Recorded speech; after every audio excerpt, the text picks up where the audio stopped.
Alvin, ang sundalo. Credit to the author. 1697704. Ang mga pangalan po na nandito ay galing sa mga name generator. Kaya kung meron man pagkakatulad sa mga pangalan ng totoong tao o lugar, ito ay tunay na hindi sinasadya. Natural, si Alvin na sumakay sa buhawi ay hindi namatay. Ang isang layer ng translucent na sword energy ay lumitaw na sa paligid niya, pinoprotektahan siya ng mahigpit sa loob nito. Kahit na ang enerhiya ng buhawi ay labis na malupit, ang lahat ng ginawa nito ay ginawa ang sword energy na lindol, ngunit hindi nito nagawang basagin ang lahat. Walang duda na ang sword energy ay nagmula sa kalaliman ng ikalawang yugto ng Sovereign Heart Sword, Sword Shadowed Heart. Bagamat ito ay sumanib sa Sun True Origin, ganap nitong nadaig ang Sun True Origin. Hindi man lang makita ng isa ang Sun True Origin. Tanging ang enerhiya na sapat na malakas ang maaaring maglaman ng isa pang enerhiya. Batay dito, masasabi ng isa na ang ikalawang yugto ng Sovereign Heart Sword ay hindi karaniwan. Dito nagmula ang kumpiyansa ni Alvin. Ang pagtitiwala na maaari niyang patayin si JC. Kung ang Sovereign Heart Sword ay hindi nakalusot sa ikalawang yugto, hindi kumpiyansa si Alvin na kaya niyang mapanalunan si JC. Pagkatapos ng lahat, si JC ay isang Devil Cultivator sa tuktok ng Refined Saint Stage. Kung hindi siya nakapasok sa ikalawang yugto ng Sovereign Heart Sword, lalo pa ang isang Devil Cultivator na nasa tuktok ng Refined Saint Stage, hindi kumpiyansa si Alvin na kaya niyang talunin ang isang Martial, Dao o Devil Cultivator sa Mastery Refined Saint Stage. Sa karamihan, makakasama lang niya ang mga ito kung hindi siya matatalo. Dahil dito, ang tagumpay ni Alvin sa ikalawang yugto ng Sovereign Heart Sword ay parang isang napapanahong ulan para sa kanya. Sa kanyang kamay na nakahawak sa 3 talampakang haba na talim na ang 10,000 sword territory ay nabago at pinagsama sa ikalawang yugto ng Sovereign Heart Sword, ang Sword Shadowed Heart. Naramdaman ni Alvin na parang ang 3 talampakang haba na talim ay naging extension ng kanyang katawan. Ang espada ay gumagalaw alinsunod sa kanyang puso nang walang anumang pagkaantala. Whoosh! Si Alvin, na hindi naapektuhan matapos sumalpok sa buhawi, ay sabay-sabay na itinulak palabas ang talim na may 3 talampakan ang haba. Isang bahid ng nakakasilaw na gininto ang liwanag ang bumungad kaagad sa kanyang kamay. Kasabay nito, ang talim na may 3 talampakang haba ay nagdala kay Alvin upang makadaan ng ligtas sa teritoryo ni JC habang siya ay umaandar patungo sa JC. Upang maging mas tumpak, pinupuntirya niya ang punto sa pagitan ng mga kilay ni JC. Ang bilis. Halos sa parehong oras, sina Zadek, Godric, at maging ang mga puso ni Carson ay nadorog. May nadiskubre silang nakakagulat. Ang kasalukuyang bilis ni Alvin ay hindi maaaring taglayin ng isang Martial Cultivator sa Mastery Refined Saint Stage. Nakapasok na rin siya sa tuktok ng Refined Saint Stage. Matapos ang pag-iisip na ito ay bumangon sa isipan ng 3 taong ito, mas bumilis ang tibok ng kanilang mga puso. Parang lalabas ang puso nila sa dibdib nila. Isa pang powerhouse na nasa tuktok ng Refined Saint Stage. Paanong hindi sila nabigla kapag nakita nila ito? Ang mga mata ni Zadek at Godric ay nagniningning, lalo na. Nang magkatinginan sila ay kitang-kita nila sa mga mata ng isa't isa ang puot. Matapos masaksihan ang lakas ni Alvin, mas gusto nilang lahat na i-recruit si Alvin sa sarili nilang mga sekta. Kahit na ang isang parang third-rate na puwersa ay maaaring walang ganoong katangi tanging henyo na Martial Cultivator. Wala pa silang narinig na isang tao na nasa tuktok ng Refined Saint Stage na wala pang 40 taong gulang sa lower province ng Dao Martial Saint Land. Sa sandaling ito, sa wakas ay naunawaan na nila kung bakit tiwala si Alvin at tinanggihan ang kanilang payo at iginiit na tanggapin ang hamon ni JC. Sa nangyari, siya ay talagang isang Martial Cultivator na nasa tuktok ng Refined Saint Stage, at hindi siya natatakot kay JC. Kasabay nito, nagmamadaling pinaalalahanan ni Carson si JC, mag-ingat, young Mansion Master. Isa rin siyang Martial Cultivator sa tuktok ng Refined Saint Stage. Bagamat hindi niya masyadong gusto si JC, ang labanang ito ay may kinalaman sa kaligtasan ni JC kaya't wala siyang ibang pagpipilian kundi ang maging maingat sa bagay na ito. Kung dito namatay si JC, tiyak na mahaharap siya sa matinding parusa kapag bumalik siya sa Rising Sky Mansion. Bukod dito, maaaring kailanganin pa niyang pagbayaran ang buhay ni JC sa sarili niyang buhay. Siya ang pinuno ng Rising Sky Mansion dito kung tutuusin. Responsibilidad niyang bantayan ang kaligtasan ni JC. Sa ngayon, si JC ay hindi na ang playboy at walang kwentang JC mula noon. Ang kasalukuyang JC ay mayroong cultivation base sa tuktok ng Refined Saint Stage. Siya ang pag-asa sa hinaharap ng Rising Sky Mansion. Sa kasalukuyan, nakalusot na si JC sa tuktok ng Refined Saint Stage. Kung bibigyan siya ng sapat na oras, maaari niyang pangunahan ang Rising Sky Mansion para maging isang parang third-rate na puwersa sa lower province ng Dao Marshall Saint Land. Sa Dao Marshall Saint Land, ang quasi-third-rate na puwersa ay isang ganap na malakas na puwersa. Hindi lamang nila monopolyo ang pinakamahusay na reserve ang Saint Stone, ngunit sinakop pa nila ang Saint Marshall Secret Zone. Ang Saint Marshall Secret Zone ay isang secret zone na makakatulong sa maraming mahuhusay na Marshall cultivator na umakyat sa langit. Naglalaman ito ng lahat ng uri ng cultivation resources at pambihirang kayamanan. Ang pagiging isang quasi-third-rate na puwersa ay ang pangarap ng bawat fourth-rate na puwersa. Naturally, mahirap abutin ang pangarap na ito. Bagamat mahirap, hindi ito naging hadlang sa pagsisikap nilang makamit ito. Ang mga reserbang Saint Stone ay hindi pa rin ganoon kahalaga. Gayunpaman, ang Saint Marshall Secret Zone ay ang pundasyon ng isang quasi-third-rate na puwersa. Ito ay isang bagay na gugustuhin ng mga puwersang pang-apat na antas. Sa Dao Marshall Saint Land, ang Saint Marshall Secret Zone ay tinawag ding duyan ng henyo. Ang rurok ng Pinong Sand Stage. Kahit na walang paalala ni Carson, masasabi rin ni JC Simon, na naninangil sa kanya gamit ang kanyang talong at hindi pinapansin ang kanyang buhawi, ay isang malakas na kalaban. Halatang hindi maihahambing sa kanya ang isang Mastery Refined Saint Stage Marshall Cultivator.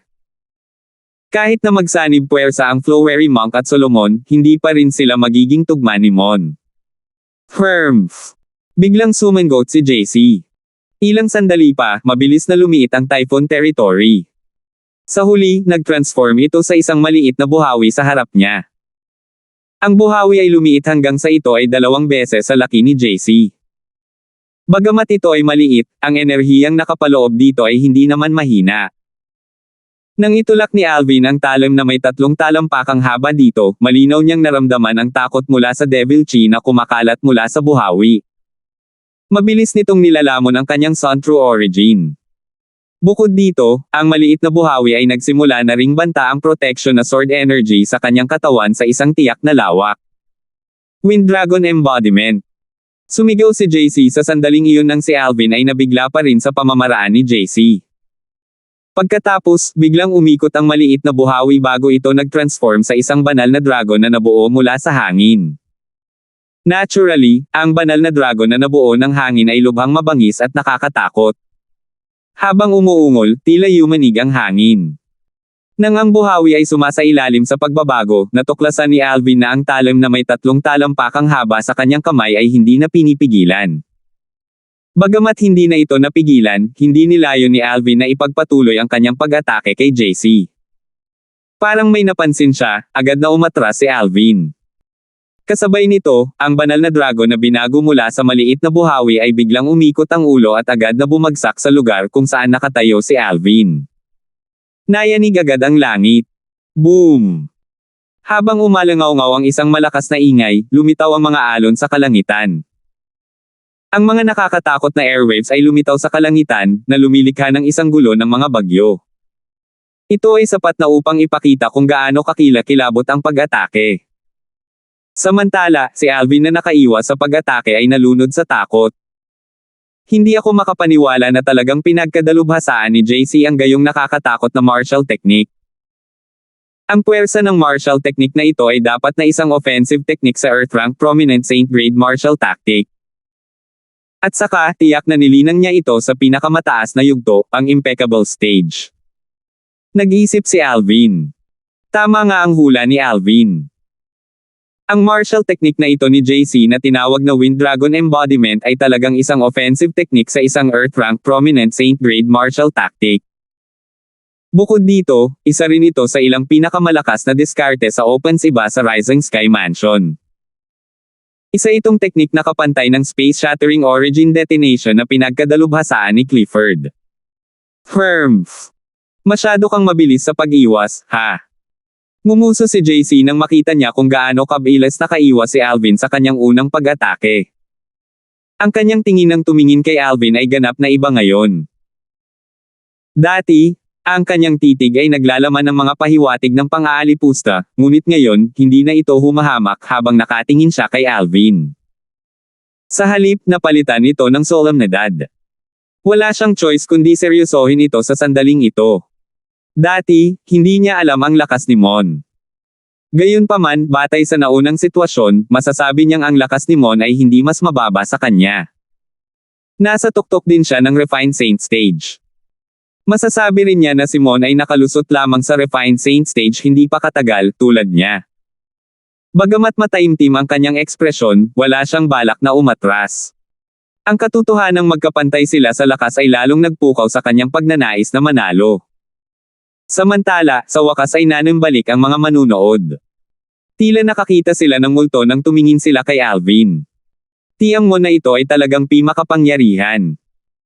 Mula sa lakas na ipinakita niya kanina, at kung paano niya nagawang iwasan ang nakakasakit na pamamaraan ni JC, ang kanyang lakas ay malamang na nasa tuktok ng Refined Saint Stage. My goodness! Wala pa siyang 40 taong gulang. Isang martial cultivator sa tuktok ng Refined Saint Stage na wala pang 40 taong gulang.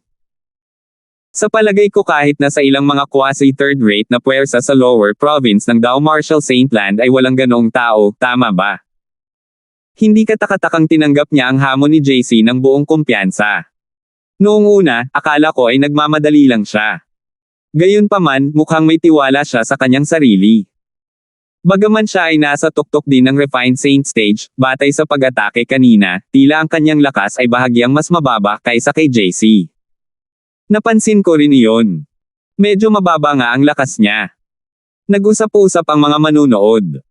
Ang kanilang paksa ay umiikot lamang kay Mon, na peking katauhan ni Alvin. Sa sandaling ito, ang limelight ay ganap na lumipat kay Alvin. Samantala, isang boses ang umalangaw-ngaw sa tenga ni Alvin. Masasabi niyang ang boses ay kay Zadek, ang Vice Mansion Master ng Sky Hurdle Mansion.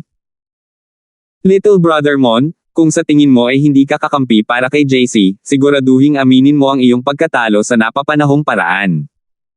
Kung aaminin mo ang iyong pagkatalo, maaari akong gumawa ng hakbang upang iligtas ka.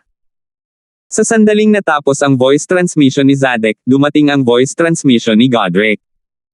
Ang nilalaman ng kanyang voice transmission ay halos pareho. Bagamat alam niya ang dahilan kung bakit sila naging mabait sa kanya at kung bakit sila nag-aalala tungkol sa kanyang kapakanan, si Alvin ay nagpahayag pa rin ng kanyang pasasalamat ng magalang. Kasabay nito, ibinalik niya ang tingin kay JC at walang pakialam na sinabi, "Young Mansion Master ng Rising Sky Mansion, talagang mas makapangyarihan ka kaysa sa sinasabi ng mga chismis." 1698. Nang marinig ni JC na naging mataimtim ang ekspresyon nang makita niya ang lakas ni Alvin, agad na naging seryoso ang kanyang ekspresyon.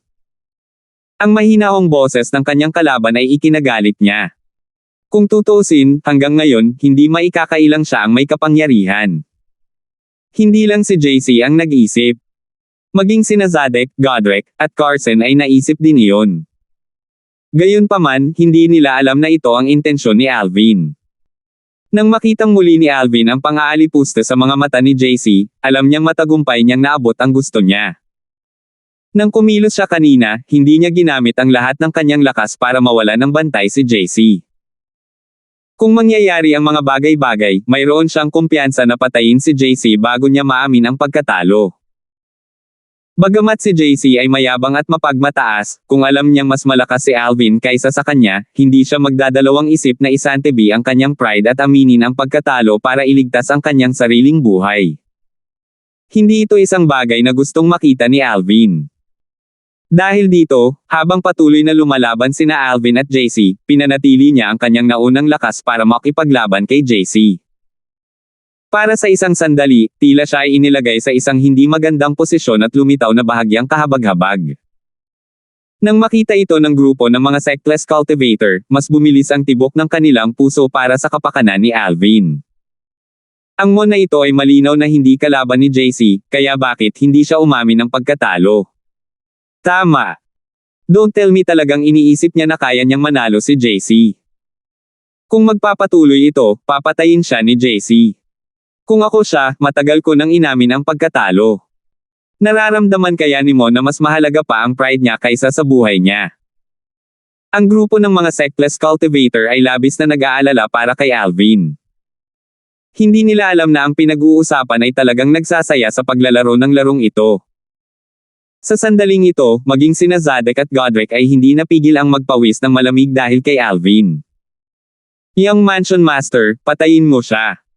Sa sandaling ito, sumigaw ang isang tao mula sa grupo ng mga tao ng Rising Sky Mansion. Naging dahilan ito ng maraming tao na naghiyawan kaagad. Patayin siya! Patayin siya! Sigaw ng grupo ng mga tao ng Rising Sky Mansion. Ang kanilang boses ay pumasok sa tainga ni JC. Sa ilang sandali, nakaramdam siya ng pagmamalaki at pagmamalaki. Habang naglalakad siya sa himpapawid, sumilay ang lamig sa kanyang mga mata habang nakatingin kay Alvin at sinabi sa mahinang boses, panahon na para tapusin ang laro ngayon. Nang matapos siyang magsalita, mas naging marahas at mas mabilis ang kanyang pag-atake. Nagningning ang mga mata ni Alvin nang makita niya ito. Sa wakas ay dumating na ang kanyang pagkakataon. Nang makita niyang kinontrol ni JC ang Wind Dragon para sisingilin siya, si Alvin ay nagkunwaring nagpanik na ekspresyon bago siya nagsimulang tumakas. Sinusubukang tumakas. Nang makita ni JC ang ekspresyon sa mukha ni Alvin at ang kanyang aksyon, sumilay ang pang-aalipuste sa kanyang mga mata. Gumalaw ang kanyang figure habang lumalakas muli ang kanyang bilis. Dagendong. Ang Dagendong ay katulad ng Dagendong ng isang tunay na dragon. Ginamit ni JC ang kanyang teritoryo na pinagsama-sama mula sa kanyang tunay na pinagmulan at kumilos kasama ang Wind Dragon na binago mula sa kanyang martial technique habang siya ay kumikislap sa kalangitan habang sinisingil si Alvin gamit ang mga nakabukang pangil. Napakabilis ng kanyang bilis, hindi maihahambing sa kanya si Alvin. Naabutan ng Wind Dragon si Alvin nang wala sa oras. Huminto ang anyo ni JC nang makita ang isang matagumpay na ngiti sa kanyang mukha nang makita niya ang Wind Dragon na walang awa na humampa sa likod ni Alvin. Bang! Habang umalangaw-ngaw ang malakas na tunog sa hangin, ang Wind Dragon na ibinato ni JC ay sumabog na may kakila-kilabot na enerhiya na naging sanhi ng alon ng hangin. Kung ito ay isang ordinaryong martial cultivator na nakalusot sa tuktok ng Refined Saint stage ay nakatanggap ng ganitong suntok, tiyak na siya ay namatay. Gayunpaman, ang lakas ba ni Alvin ay maihahalin tulad sa isang ordinaryong martial cultivator na katatapos lang pumasok sa tuktok ng Refined Saint stage. Upang maging mas tumpak, ang depensa ba ni Alvin ay maihahambing sa isang ordinaryong martial cultivator na katatapos lang pumasok sa tuktok ng Refined Saint stage. Sa katunayan, ang katawan ni Alvin ay mas malakas pa kaysa sa isang Six-Clawed Divine Dragon na nasa parehong yugto sa kanya. Gayunpaman, nagkaroon pa rin ng matinding pinsala si Alvin mula sa pag-atake ni JC dahil ang kanyang cultivation base ay nasa intermediate pristine saint stage lamang sa kabila ng kanyang malakas na katawan at proteksyon ng sword energy na binago mula sa Sun True Origin na sumanib sa Sword Shadowed Heart, ang pangalawang yugto ng Sovereign Heart Sword.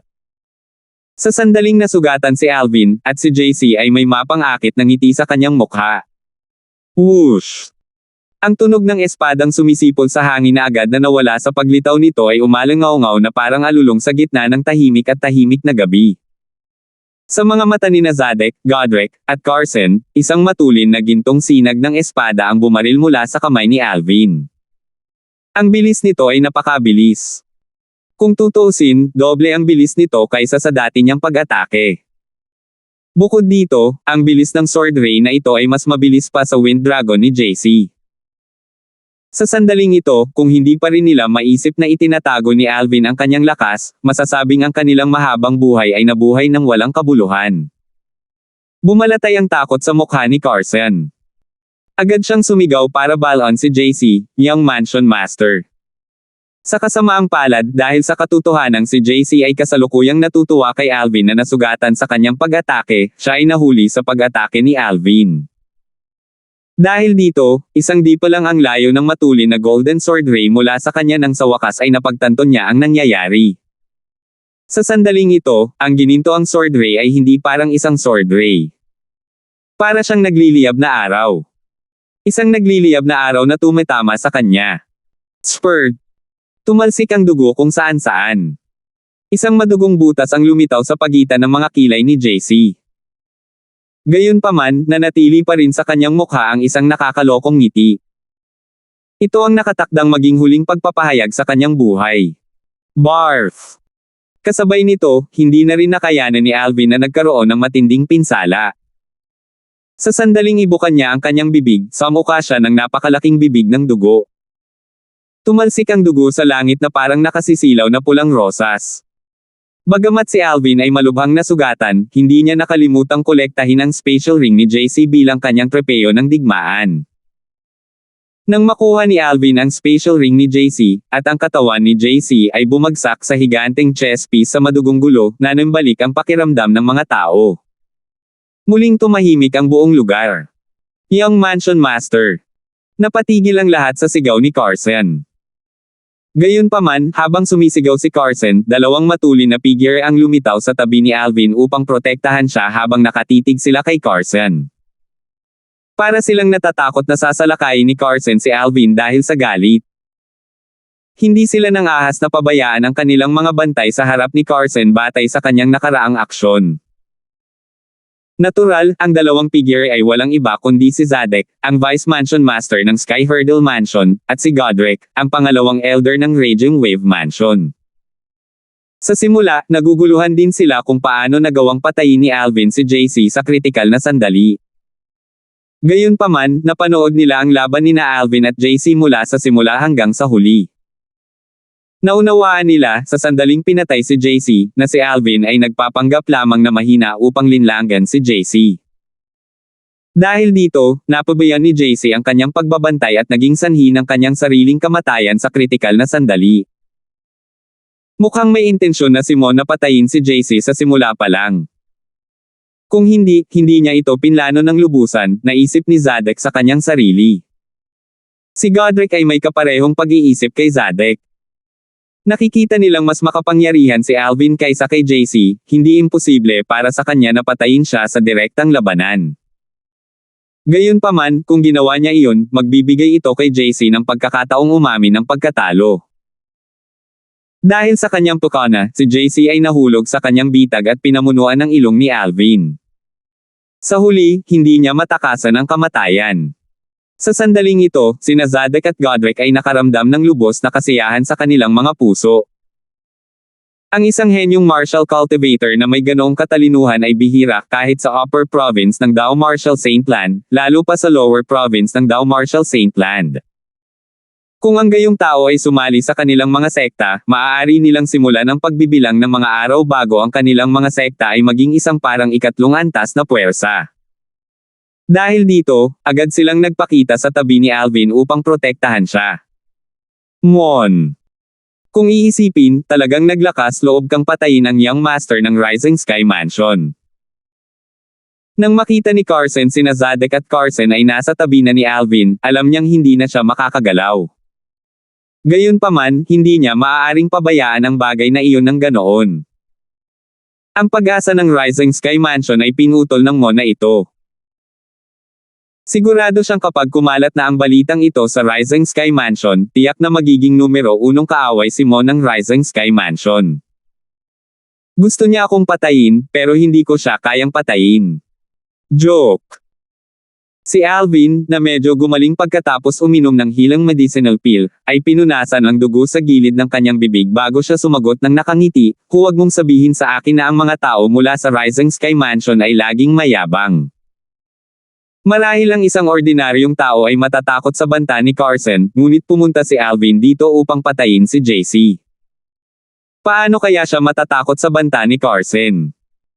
Nympha, tinulungan ka ni kapatid na Alvin para mawala si JC. Mula ngayon, mabubuhay ka ng masaya at walang pakialam na buhay na gusto mo. Sa sandaling ito, isang maselang figure ang lumitaw sa isip ni Alvin at naging dahilan upang mawala ang ngisi sa kanyang mukha. Napalitan ito ng matamis na ngiti. Natural, sa paningin ng ibang tao, parang nakangiti lang siya ng nakakaloko. Pinatay niya talaga si JC. Kasabay nito, sa wakas ay muling nanambalik ang mga manunood. Napabuntong hininga sila sa gulat habang nakatingin kay Alvin na tila may nakakalokong ngiti sa kanyang mukha. Ang nakakalokong ngiti sa mukha ni Alvin ay lumitaw na wala sa lugar sa kanyang malayong mukha. Gayunpaman, walang sino man ang nagbigay pansin dito. Ang kanilang atensyon ay nasa katotohanan na pinatay ni Alvin si JC. Nang makita nilang namatay si JC, may ngiti sa mga mukha ng mga tao mula sa Brahma Temple at Puryang Shrine. Nakatingin din sila kay Alvin na may bakas ng init sa kanilang mga mata. Salamat, Benefactor Mon. Salamat, Kapwa Mon. Dalawang boses ang pumasok sa tainga ni Alvin sa isang napapanahong paraan at nagulat siya. Nang iangat niya ang kanyang ulo, napagtanto niyang ang mga taong nagpadala sa kanya ng voice transmissions ay walang iba kundi ang abot ng Brahma Temple at ang Shrine Master ng Puryang Shrine. Napatay niya si JC at hindi direktang naipaghiganti ang Flowery Monk at Solomon. Mon. Mon. Kasabay nito, nagkagulo rin ang walang sekta na mga magsasaka sa eksena. Isa-isa nilang sinigaw ang peking pangalan ni Alvin ng tuwang-tuwa. Ang pagpatay ni Alvin kay JC ay hindi direktang naghiganti kay Gulliver. Natural, excited sila. 1699. Nang patayin ni Alvin si JC, natuwa at nasisiyahan ang mga walang sekta na magsasaka. Pabayaan na lang ang distrito ng Rising Sky Mansion, kahit sa buong Upper at Lower Province ng Dao Marshall Saint Land, ang mga walang sekta na magsasaka ay palaging inaapi ng mga may puwersang sumusuporta sa kanila. Pagkatapos ng lahat, ang mga nasa isang puwersa ay karaniwang may mas mahusay na kapaligiran sa paglilinang at mga mapagkukunan ng paglilinang. Ang mga sectless cultivator, sa kabilang banda, ay maaari lamang umasa sa mga likas na yaman at kadalasan ay higit na kulang. Gayunpaman, ngayon, si Alvin, o mas tumpak, si Mon, isang walang sekta na magsasaka, ang pumatay kay JC. Sino si JC? Siya ang young mansion master ng Rising Sky Mansion. Kung pinatay ni Alvin si JC bago ngayon, maraming tao ang magugulat ngunit hindi sa ganitong lawak dahil ang kasalukuyang JC ay iba sa dati.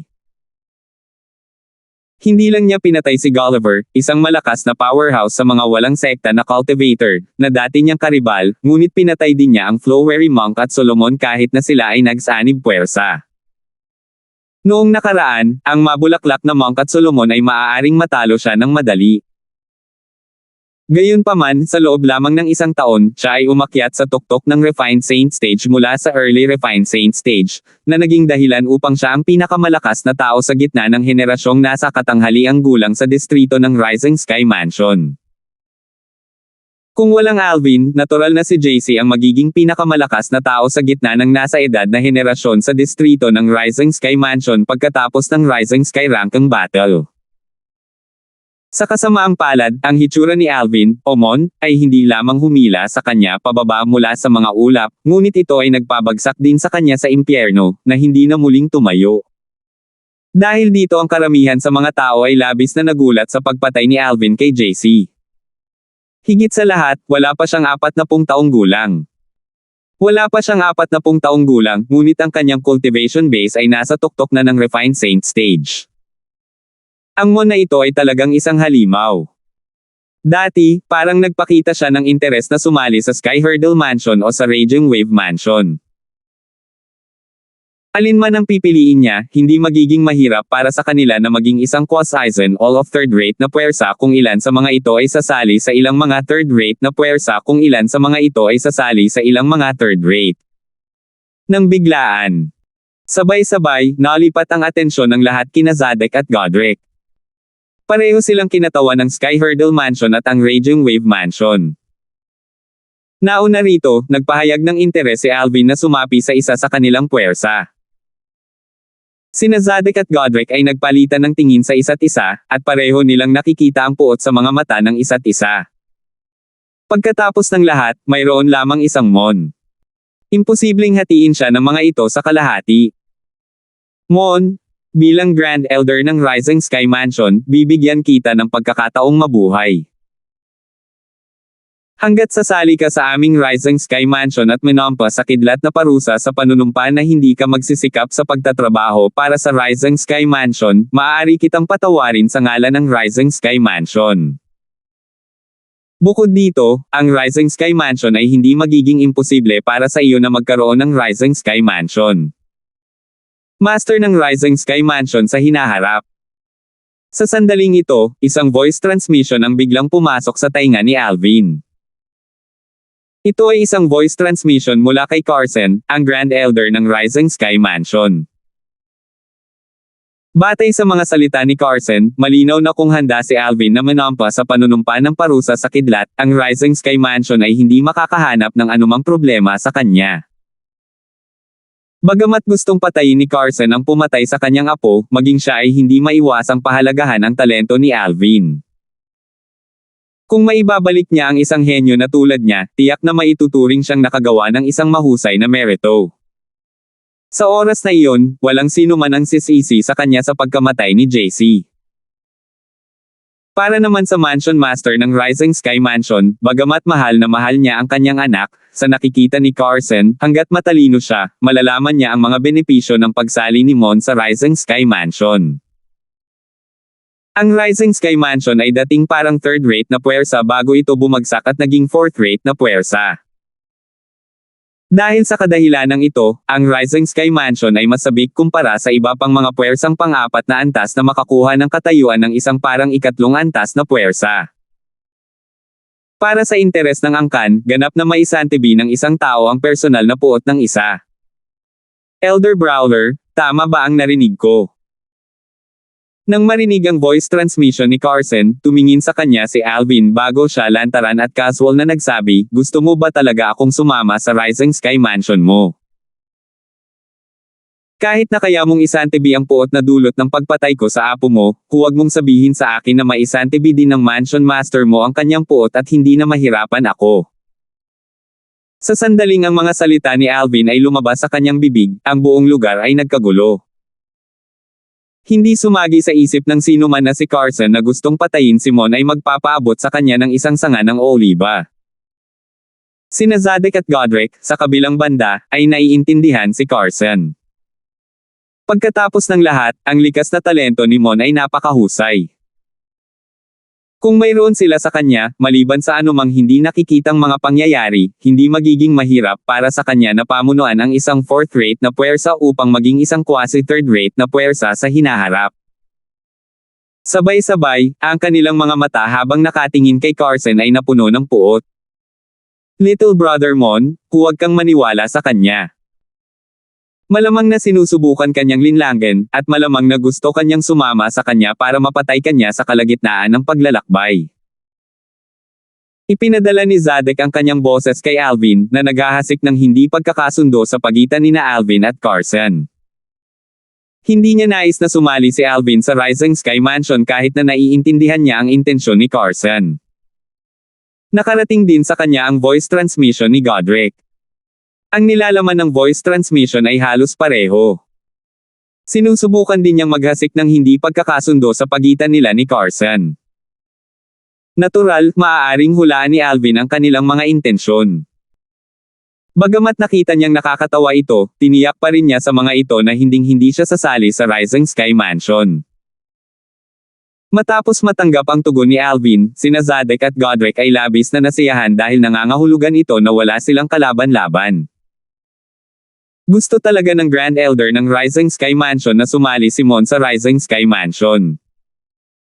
Maraming tao ang hindi makapaniwala nang manumbalik ang kanilang katinoan. Huwag mong sabihin sa akin na nakalimutan niya na ang kanyang apo ay pinatay ni Mon. At saka, ang Young Mansion Master ng Rising Sky Mansion ay pinatay din niya. May nagtatakang tanong. Masyado kang walang muwang. Sa likas na talento ni Mon, isantibi ang katotohanan na napatay niya ang Young Mansion Master ng Rising Sky Mansion, kahit napatayin niya ang Mansion Master ng Rising Sky Mansion, tatanggapin pa rin siya ng mga tao mula sa Rising Sky Mansion kung gusto niyang sumama sa kanila. Isang martial cultivator na naabot na ang rurok ng Refined Saint stage. Tama.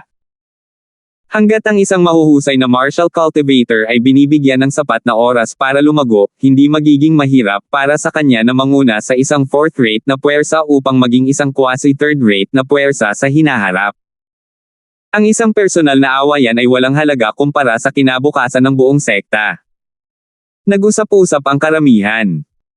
Nadama nila na hindi ganap na hindi mapapatawad para kay Carson, ang Grand Elder ng Rising Sky Mansion, na magmungkahi ng isang bagay na ganoon. Nang marinig ng grupo ng mga tao ng Rising Sky Mansion ang mga salita ni Alvin, galit na galit sila.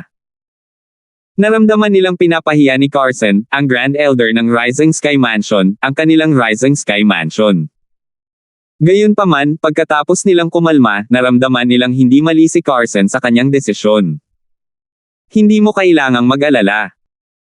Hanggat sumusumpa ka sa pamamagitan ng Lightning Penalty Oath na mananatiling tapat sa Rising Sky Mansion sa natitirang bahagi ng iyong buhay, maipapangako ko sa iyo na, hayaan mo ako, kahit ang Mansion Master ay hindi magpapahirap sa iyo, agad na sabi ni Carson. Bagamat hayagang sumagot sa kanya si Alvin kanina, hindi siya nagalit. Parang ang Mansion Master ng Rising Sky Mansion ay kasing cold-hearted mo. Paumanhin, hindi ako interesadong sumali sa gayong walang pusong sekta. Direktang tinanggihan siya ni Alvin. Napangiti sina Zadek at Godric nang makita nilang tinatanggihan ni Alvin si Carson, ngunit ang ekspresyon ni Carson ay naging sobrang seryoso. Samantala, tiningnan ni Alvin sina Zadek at Godric bago ibinaba ang kanyang boses sa kanilang dalawa ng sabay-sabay. Vice Mansion Master Ren, Elder Lantin, natatakot ako na walang sino man sa Rising Sky Mansion ang makakapasok sa Rising Sky Rank ngayon. Nag-aalala ako pagkatapos na dalhin ni Carson ang kanyang mga tauhan, itatago nila ako at tatambangan kapag nagkaroon sila ng pagkakataon. Dahil dito, gusto ko munang umalis ng mag-isa. Okay lang ba kung hintayin ko kayong dalawa sa 10 meters? Nang marinig iyon, tumango sina Zadek at Godric. Sa totoo lang, kung dadalhin ni Carson ang kanyang mga tauhan at umalis muna, maaari silang magtago sa labas ng Nimble Valley upang tambangan si Alvin. Maging ang dalawa ay hindi makakapag-ingat laban doon. Bagamat si Carson ang pinakamalakas na powerhouse sa grupo ng mga tao ng Rising Sky Mansion na narito, mayroong isang Vice Mansion Master ng Rising Sky Mansion na nananatili sa isang bayan malapit sa Nimble Valley. Kung hahanapin siya ni Carson, hindi magiging mahirap para sa kanila kung gusto nilang tambangan at patayin si Alvin. Dahil dito, pumayag sila sa panukala ni Alvin. Okay, hintayin mo kami sa bulubundukin na 100 metro sa kanluran. Alam nating dalawa kung saan iyon. Sa anumang kaso, bagamat hindi pa naganap ang finals ng Rising Sky Ranking Battle, masasabi nating pareho ka na nangunguna sa Rising Sky Ranking. Sigurado akong walang tututol dito. Kung tutuusin, ang iyong lakas ay malinaw para makita at husgahan ng lahat. Natural lang para sa iyo na mauna ang ranggo sa Rising Sky Ranking, sabi ni Zadek at Godric kay Alvin. Kung ganoon, maraming salamat, Vice Mansion Master Ren at Elder Lantin. Matapos ipahayag ni Alvin ang kanyang pasasalamat, lumipad siya at direktang umalis sa ilalim ng maingat na mga mata ng iba. Nagningning ang mga mata ni Carson nang makita niyang umalis si Alvin sa nimble chess set, at agad niyang gustong habulin siya. Sa kasamaang palad, kasama sina Zadek at Godric dito, mahirap para sa kanya na gumawa ng kahit isang hakbang pasulong. Vice Mansion Master Ren, Elder Lantin, ano ang sinusubukan ninyong gawin? Seryoso ang ekspresyon ni Carson. Sa ngayon, wala sa mga disipulo ng Rising Sky Mansion ko ang may tsansa na marank sa Rising Sky Ranking, don't tell me hindi ko man lang madala ang mga tauhan ko. Elder Brawler, maaari ka nang umalis, ngunit kailangan mong maghintay ng 15 minuto. Ganoon din sa lahat mula sa Rising Sky Mansion, walang pakialam na sagot ni Zadek. Bagamat nanatiling tahimik si Godric sa paghusga sa paraan ng paglipad ng mga tao mula sa Raging Wave Mansion ng sunod-sunod upang harangin ang grupo ng mga tao ng Rising Sky Mansion sa pag-alis gamit ang isang alon ng kanyang manggas, makikita ng isa ang tindig na ginawa niya. Sa sandaling ito, kahit na napakatanga ni Carson, masasabi niyang nakipagkasundo na sina Zadek at Godric kay Mon. Kahit galit na galit siya ay wala siyang magawa sa sandaling ito. Nang umalis si Alvin sa Nimble Chess Set at sa Nimble Valley, nilingan ni Zadek ang paligid at inihayag sa malakas na boses, lahat. Ang Rising Sky ranking battle na ito ay masasabing pinakamatalino kumpara sa mga laban sa nakalipas na ilang daang taon. Si Mon ay hindi pa umabot sa edad na 40, ngunit napatay na niya ang cultivation base ng Street War. Si JC na nasa tuktok ng Refined Saint Stage, sigurado akong walang tututol sa pagbibigay ko sa kanya ng ranggo ng numero 1 sa Rising Sky ranking, tama ba? 1700. Walang sino man ang mag-aakalang sa sandaling umalis si Mon, agad siyang iaanunsyo ni Zadek na mauna sa Rising Sky ranking. Gayunpaman, sumang-ayon ang lahat sa kanyang mga salita. Pabayaan na lang ang katotohanan na pinatay ni Mon si JC na nasa tuktok ng Refined Saint Stage, ang kanyang cultivation base lamang na nasa tuktok ng Refined Saint Stage ay sapat na upang payagan siyang maglayag sa labanan. Walang kalahok sa Rising Sky ranking battle ang mag-iisip na labanan si Mon. Dahil sa kadahilanang ito, kahit na hindi umalis si Mon, ang labanan sa pagitan ni Mon at ng iba pang ringmasters ay magiging formalidad lamang dahil aaminin pa rin nila ang pagkatalo. Hindi sila maglalakas loob na makipaglaban sa kanya. Pagkatapos ng lahat, hanggang ngayon, ang mga nakalaban ni Mon ay pinatay niya lahat. 3 disipulo ng Rising Sky Mansion ay sunod-sunod na namatay sa kamay ni Mon. Bagamat hindi sila sigurado kung papatayin lamang ni Mon ang mga tao mula sa Rising Sky Mansion at hindi ang iba pa, hindi sila magsasapanganib. Kung sila ay mali, ang naghihintay sa kanila ay kamatayan lamang. Ang isang tao ay nagkaroon lamang ng isang buhay. Kapag namatay ang isang tao, tapos na ang lahat. Dahil sa pag-alis ni Alvin at paghadlang sa kanya ni Zadek at Godric, si Carson na hindi nakahabol kay Alvin ay agad na nanunuya, Vice Mansion Master Ren, hindi ba ito masyadong mapangahas? Bagamat naramdaman din niya na tiyak na mauuna si Mon kung hindi siya aalis, parang ayaw ng kanyang puso nang maalala niya kung gaano kadaling umalis si Mon at nakuha pa niya ang karangalan na maging una sa Rising Sky ranking battle. Mapangahas.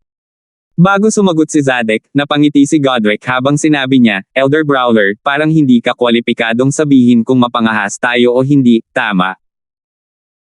Naging seryoso ang ekspresyon ni Carson nang may lumabas at hinamon ang disipulo ng Rising Sky Mansion na pumalit kay JC kanina, na pinalitan siya bilang ringmaster.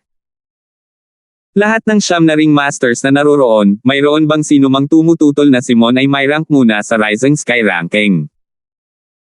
Kung tututol ka dito, malaya kang pumunta sa aming Sky Hurdle Mansion sa ibang araw at labanan si Mon. Siguradong inihayag ni Zadek habang nakatingin siya sa 9 na ringmasters. Nang marinig ni Godric ang mga salita ni Zadek, sumimangot siya, nakaramdam ng bahagyang hindi komportable sa kanyang puso. Ano ang ibig niyang sabihin sa pagpunta sa kanilang Sky Hurdle Mansion para makipaglaban kay Mon? Hindi kaya naisip niyang pumayag na si Mon na sumali sa kanilang Sky Hurdle Mansion. Dahil ayaw magpatalo, agad na sumigaw si Godric, eksakto. Kung mayroon man sa inyo na hindi nasisiyahan sa mga resulta, maaari kang pumunta sa aming Raging Wave Mansion sa hinaharap upang labanan si Mon. Kung manalo ka, ang unang lugar ng Rising Sky ranking ay mapupunta sa iyo. Nang marinig ang mga salita ni Zadek at Godric, nagkatinginan ang 9 na ringmasters. Wala ni isa sa kanila ang nang-ahas magbitaw ng salita. Anong biro? Kitang-kita ang lakas ni Mon. Ang pakikipaglaban sa kanya ay naghahanap lamang ng kamatayan. Di nagtagal, ang Winemeat Monk ang unang nagsabi, wala akong anumang pagtutol. Ang ekspresyon ng Winemeat Monk ay nanatiling seryoso mula nang mamatay ang Flowery Monk. Siya ay ang kanyang junior kapatid na lalaki pagkatapos ng lahat. Wala siyang biolohikal na kapatid, sa makatuwid, matagal na niyang itinuring ang Flowery Monk bilang kanyang sariling kapatid sa dugo. Natural lang na magalit siya nang patayin ang kanyang kapatid sa dugo. Dahil pinatay ni Mon si JC, masasabing hindi niya sinasadyang naipaghiganti ang Flowery Monk. Dahil dito, nakaramdam siya ng pasasalamat kay Mon at ayaw niyang maging hadlang sa kanya sa sandaling ito. Nang magsalita ang Winemeat Monk, sina Orly at Ronnie mula sa Pyryang Shrine ay sumunod din sa kanyang mga yapak at nagpahayag ng kanilang opinyon. Kasunod nito, sinabi rin ng ilang sectless cultivator na wala silang pagtutol. Kung titingnan kung paano sinabi ng lahat na hindi sila tumutol dito, ang natitirang ilang ringmasters ay pumayag din, sumasang-ayon na si Mon ay dapat na may rank muna sa Rising Sky Ranking. Kung ganoon, ang unang pwesto ng Rising Sky Ranking ay natukoy na ay si Mon. Para naman sa ikalawang pwesto hanggang sa ika-10 pwesto, ang labanan ay magsisimula na bukas. Sa ngayon, itigil natin ang araw na ito. Nang lumabas sa bibig niya ang mga salita ni Zadek, nakipagtulungan siya kay Godric para kunin ang Nimble chess set. Agad na bumalik ang lahat sa Nimble Valley. Pagkalipas ng 15 minuto, hindi na pinigilan ni Zadek at Godric na umalis sina Carson at ang iba pa mula sa Rising Sky Mansion. Gayunpaman, bago umalis si Carson, hindi niya maiwasang magpadala ng mensahe kina Zadek at Godric nang magkahiwalay. Nakasaad sa nilalaman ng mensahe na isa lamang sa kanila ang matagumpay na makaka-recruit kay Alvin. Handa siyang gantimpalaan ang sinumang magsasabi sa kanya tungkol sa kinaroroonan ni Alvin. Sa kasamaang palad, sina Zadek at Godric ay hindi man lang nag-abala sa kanya. Gantimpala.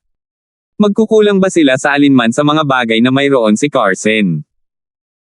Bukod dito, ano ang maihahambing sa isang mahuhusay na henyo tulad ni Mon? Naging berde ang mukha ni Carson bago ito namutla nang makita niya sina Zadek at Godric na hindi siya pinapansin. Sa bandang huli, nakapikit na lamang siya at naiinis sa kanya ang mga tao mula sa Rising Sky Mansion. Kasabay nito, naabot na ni Alvin ang bulubundukin 100 metro sa kanluran ng Nimble Valley. Nang ang lahat ay tahimik sa kalaliman ng gabi, si Alvin na nagpapahinga sa isang sinaunang pine tree sa bulubundukin ay nakarinig ng boses sa di kalayuan. Narinig mo ba? Ang Mystical Sky Mansion ay nagre-recruit ng mga henyo ng Saint Stage na wala pang 40 taong gulang sa Dow Marshall Saint Land sa loob ng 1 taon. Sinasabing magbubukas din ang Saint Marshall Secret Zone ng Mystical Sky Mansion sa loob ng 1 taon. Habang pinipikit niya ang kanyang mga mata, nakita niya ang dalawang lalaking lumilipad na magkatabi sa madilim na kalangitan. Oo. Ngayon ko lang narinig ang tungkol dito. Isang quasi third-rate na puwersa lang ang may Saint Marshall Secret Zone, at pinapayagan lang nito ang mga Saint Stage na henyo na wala pang 40 taong gulang na makapasok dito. Kapag nakapasok ka na, huwag na nating pag-usapan ang tungkol sa isang malaking fortuitous encounter, tataas ang iyong lakas kahit na maliit lang ang sinasadya mong engkwentro, sabi ng kabilang boses, unti-unting nawawala. Maya-maya pa, nawala ang mga boses habang papalayo ng palayo ang dalawang figure. Isang parang third-rate na puwersa na tinatawag na Mystical Sky Mansion. Nagre-recruit sila ng mga henyo ng Saint Stage na wala pang 40 taong gulang. Ang Saint Marshall Secret Zone. Sa madilim na gabi, kumikinang ang mga mata ni Alvin na parang dalawang makinang na bituin sa madilim na gabi.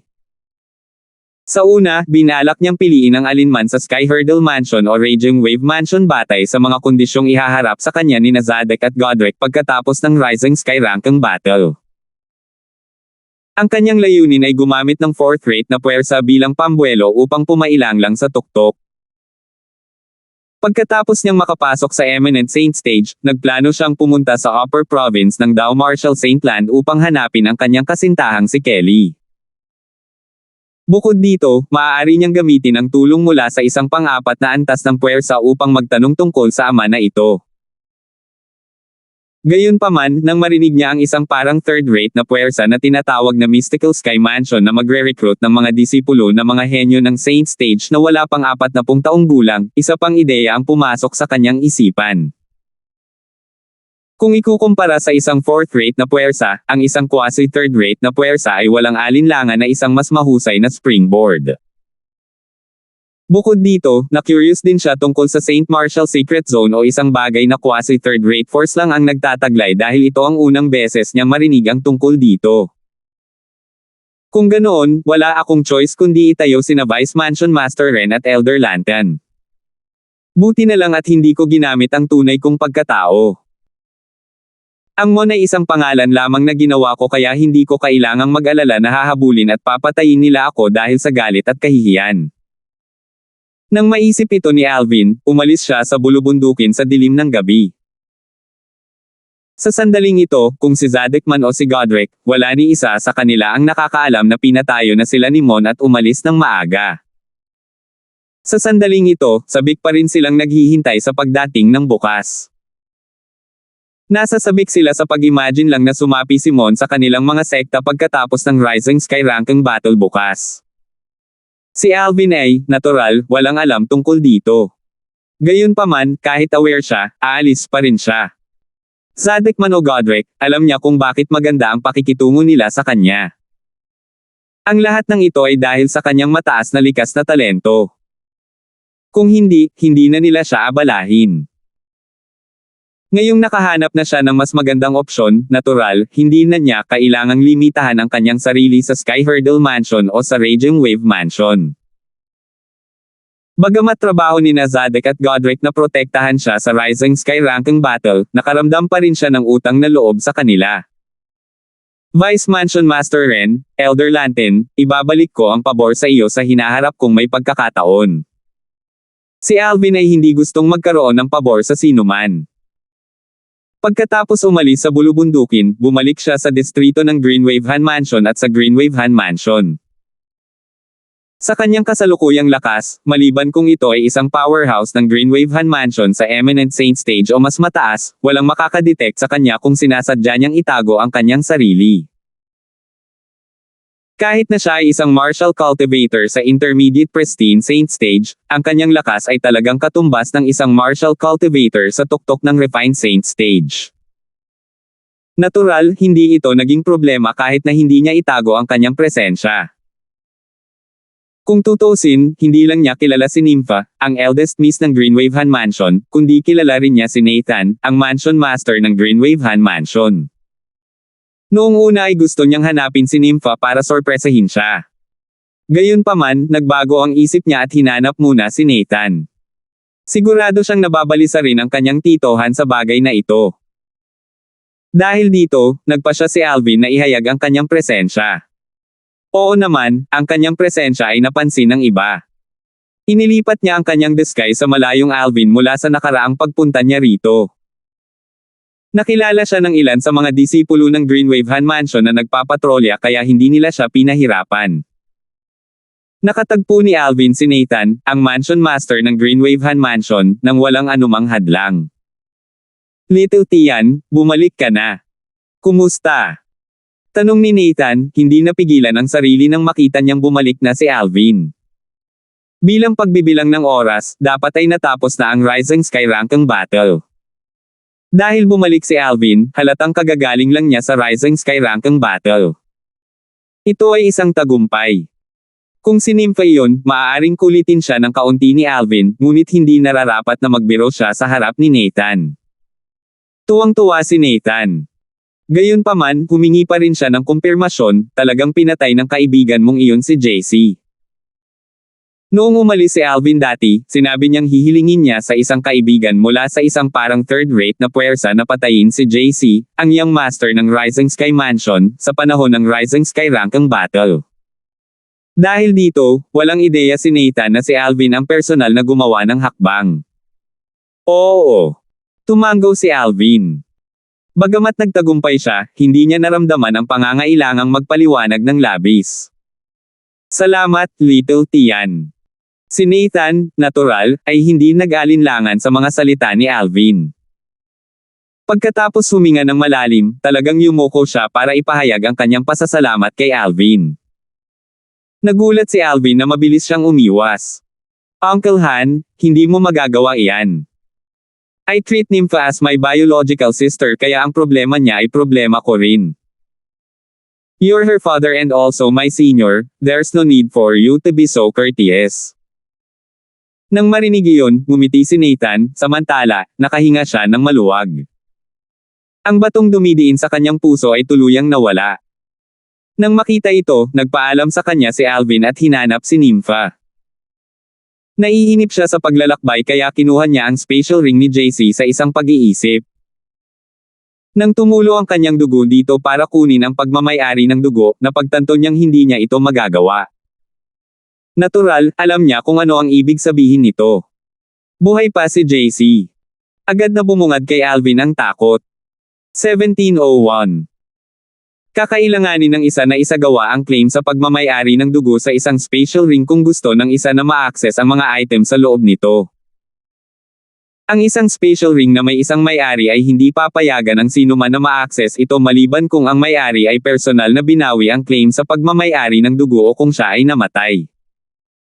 Sa sandaling ito, hindi mabuksan ang spatial ring ni JC. Sa kasong iyon, mayroon lamang isang posibilidad. Si JC ay hindi namatay. Imposible. Nadama ni Alvin na imposible kapag naisip niya ito. Noong pinatay niya si JC, ginawa niya ito gamit ang sinag ng espada na pinagsama-sama ng kanyang 10,000 Swords Territory kasama ang ikalawang yugto ng Sovereign Heart Sword, Sword Shadowed Heart, at ang kanyang malupit na lakas.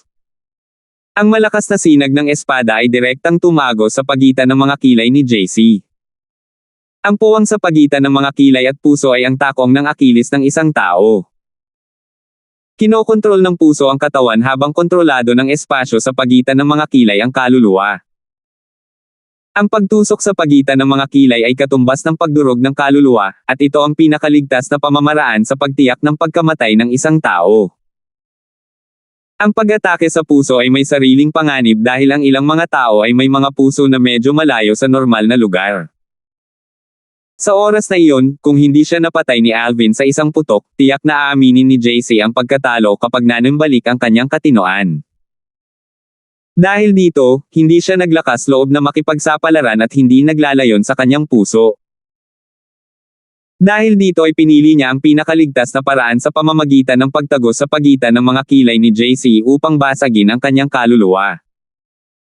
Sa oras na iyon, iniunat ko ang aking divine consciousness at natukoy na ang kaluluwa ni JC ay nabasag na nang bumagsak ang kanyang katawan. Sa totoo lang, kapag nabasag na ang kaluluwa, hindi na siya makakaligtas. Gayunpaman, bakit hindi ko magawa ang blood ownership claim sa kanyang spatial ring? Bahagyang namutla ang mukha ni Alvin. Marahil ay maraming magagandang bagay sa spatial ring ni JC dahil ang Flowery Monk at spatial rings ni Solomon ay nasa loob din nito. Gayunpaman, hindi inisip ni Alvin ang mga bagay sa loob, ang kanyang isip ay ganap na nakatuon sa dahilan kung bakit hindi niya magawa ang blood ownership claim sa spatial ring. Kahit gaano pa siya katagal mag-isip tungkol dito, isa na lang ang posibilidad na natitira. Buhay pa si JC. Elder Hal, si Alvin na ayaw maniwala na buhay pa si JC ay agad na tumawag kay Elder Hal na nasa loob ng Seven Treasures Exquisite Pagoda para tanungin ang bagay na ito.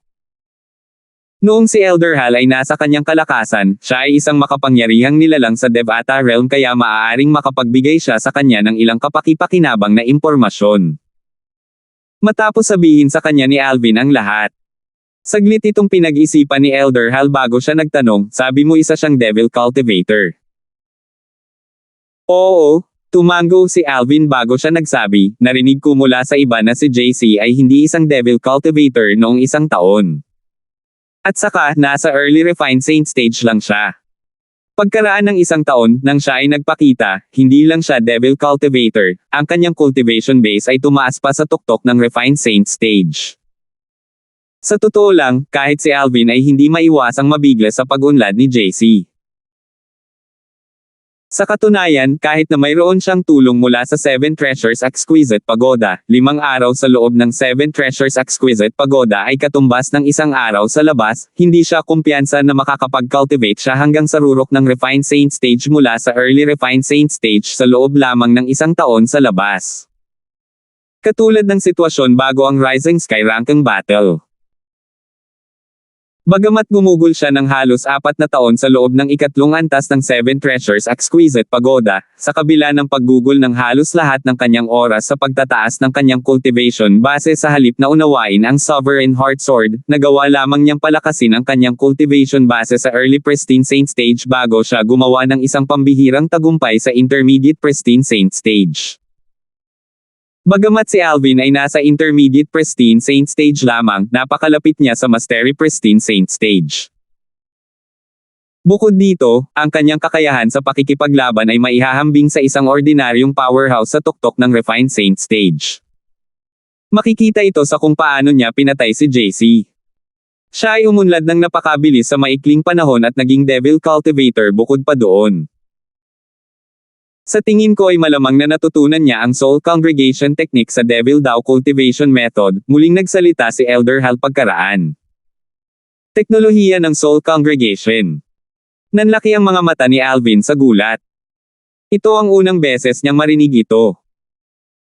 Oo, ang Soul Congregation Technique, sagot ni Elder Hal, ang ilan sa mas mataas na antas ng Devil Dao Cultivation Method at Dao Celestial Method ay naglalaman ng Soul Congregation Technique.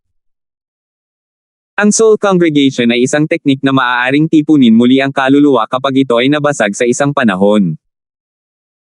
Naturally, kahit na ang kaluluwa ay na-assemble na, ito ay magtatagal ng ilang oras bago ito makabawi. Kung gayon, ibig sabihin ba nito ay mabubuhay siya? Napabuntong hininga si Alvin. Maaari mong sabihin, muling sagot ni Elder Hal. Nang marinig ang kanyang mga salita, ang ekspresyon ni Alvin ay naging napakaseryoso. Kung gayon, nangangahulugan ito na hindi lamang ang durog na kaluluwa ni JC ay pinagsama sa pamamagitan ng pamamaraan ng Soul Congregation, ngunit nabubuhay pa siya. Paano ito posible? Bulong ni Alvin sa kanyang sarili habang bahagyang kumikibot ang kalamnan sa kanyang mukha. Naglakbay siya ng mahigit 10,000 milya patungo sa distrito ng Rising Sky Mansion upang lumahok sa Rising Sky ranking battle upang patayin si JC at lutisin ang krisis para kay Nympha. Akala niya ay napatay niya si JC. Sino ang nakakaalam na magiging ganito sa huli? Sa ngayon, iniisip ni Uncle Han na patay na si JC. Kung malalaman niyang hindi patay si JC, gaano siya kididismaya? Ang ekspresyon ni Alvin ay naging mas seryoso habang patuloy na lumilipas ang oras. Kanina, binalak niyang hanapin si Nympha para sabihin sa kanya ang tungkol sa magandang balitang ito. Gayunpaman, nang maisip niya si JC na buhay pa, iniwan niya ang Greenwave Han Mansion ng mag-isa. Sa sandaling ito, kailangan niyang kumalma. Elder Hal, sinabi mo kanina na magtatagal bago ganap na gumaling ang kanyang kaluluwa pagkatapos niyang gamitin ang Soul Congregation Technique. Gaano katagal ito? Muling tinanong ni Alvin si Elder Hal. Depende ito sa pamamaraan ng Soul Congregation na pinagkadalubhasaan niya. Ang diskarte ng Soul Congregation ay pinaghihiwalay sa iba't ibang grado at rank din. Gayunpaman, kahit na ang pinakamahusay na Soul Congregation technique na alam ko ay mangangailangan ng hindi bababa sa 1 taon o higit pa upang ganap na magtipon ng isang kaluluwa sa tuktok ng Refined Saint stage at bumalik sa isang katawan upang muling magkatawang tao, sagot ni Elder Hal. 1 taon o higit pa. Nakahinga ng maluwag si Alvin nang marinig niya ito. Kanina, higit siyang nag-aalala na si JC ay gumaling kaagad, at ang kasal niya kay Nympha ay magpapatuloy gaya ng plano. Gayunpaman, tila sa ngayon ay walang paraan para magpatuloy siya sa kasal. Si Alvin ay nakadama ng higit na kagaanan sa ngayon. 1 taon o higit pa. At iyon ang pinakamahusay na pamamaraan ng Soul Congregation na nakita ni Elder Hal. Ang teknik na pinagkadalubhasaan ni JC ay hindi dapat ganito kalakas. Malamang na kailangan niya ng 2 hanggang 3 taon para gumaling kahit papaano. Sa sandaling naisip ito ni Alvin, lalo siyang gumaan. Gayunpaman, naging matalim ang kanyang tingin. JC, hindi ako makapaniwala na buhay ka pa. Gayunpaman, kung kaya kitang patayin ng 1 beses, kaya kitang patayin ng 2 beses. Kapag napatay kita sa loob ng 2 hanggang 3 taon, magiging kasing dali ng pumatay ng aso. Malaki ang tiwala ni Alvin tungkol dito.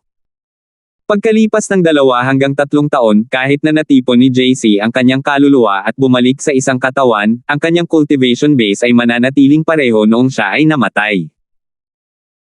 Maaari na siyang patayin ni Alvin ngayon, mas madaling patayin siya pagkatapos ng 2 o 3 taon dahil pareho pa rin ang cultivation base ni JC. Sa oras na iyon, gagamitin ko lang ang pagkakakilanlan ni Mon at hahanap ng dahilan para patayin siya. Sasabihin ko lang na hindi ako nagbitiw sa hindi ko magawang pagpatay sa kanya sa Rising Sky ranking battle, at dahil dito, nabuo ang isang malademonyong hadlang sa puso ng aking martial Dao at nakaharang sa aking landas sa paghabol sa martial Dao. Dahil sa kadahilanang ito, kailangan ko siyang patayin para maalis ang mga hadlang sa aking landas. Kung gagamitin ko ito bilang isang dahilan, hindi nito isasama ang Greenwavehan Mansion. Sa sandaling naisip ito ni Alvin, ang kanyang puso ay ganap na napanatag. Ano man ang mangyari, ang Rising Sky Mansion ay hindi kailanman makakahanap ng koneksyon sa pagitan ni Mon at ng Greenwavehan Mansion. Ito ang dahilan kung bakit hindi siya nag-aalala na masangkot nito ang Greenwavehan Mansion. Pagkalipas ng isang buwan, ito na ang araw ng kasal na itinakda ng Rising Sky Mansion. Gayunpaman, ngayong nadurog na ang kaluluwa ni JC, hindi na niya mapapangasawa si Nympha. Magiging ligtas si Nympha sa loob ng 2 hanggang 3 taon na ito, naisip ni Alvin sa kanyang sarili at nakahinga ng maluwag. Kung ganoon, hindi maituturing na walang kabuluhan ang kanyang paglalakbay sa distrito ng Rising Sky Mansion. Pagkatapos niyang mapag-isipan ito, hinanap niya si Nympha. Kuya Alvin. Nang makita ni Nympha si Alvin, napuno siya ng pananabik. Nawala ang dating madilim niyang ekspresyon at napalitan ng ngiti. Gayunpaman, may bahid pa rin ng pait ang kanyang ngiti. Brother Alvin, saan ka nagpunta nitong nakaraang taon? Tanong ni Nympha nang hindi na hinintay na magsalita si Alvin. Pumunta ako sa distrito ng Rising Sky Mansion. Ngumiti si Alvin ng mapait. Ang distrito ng Rising Sky Mansion. Nang marinig iyon, agad na nawala ang ngiti sa mukha ni Nympha. Ang 3 salitang Rising Sky Mansion ay walang alinlangan na bane ng kanyang pag-iral.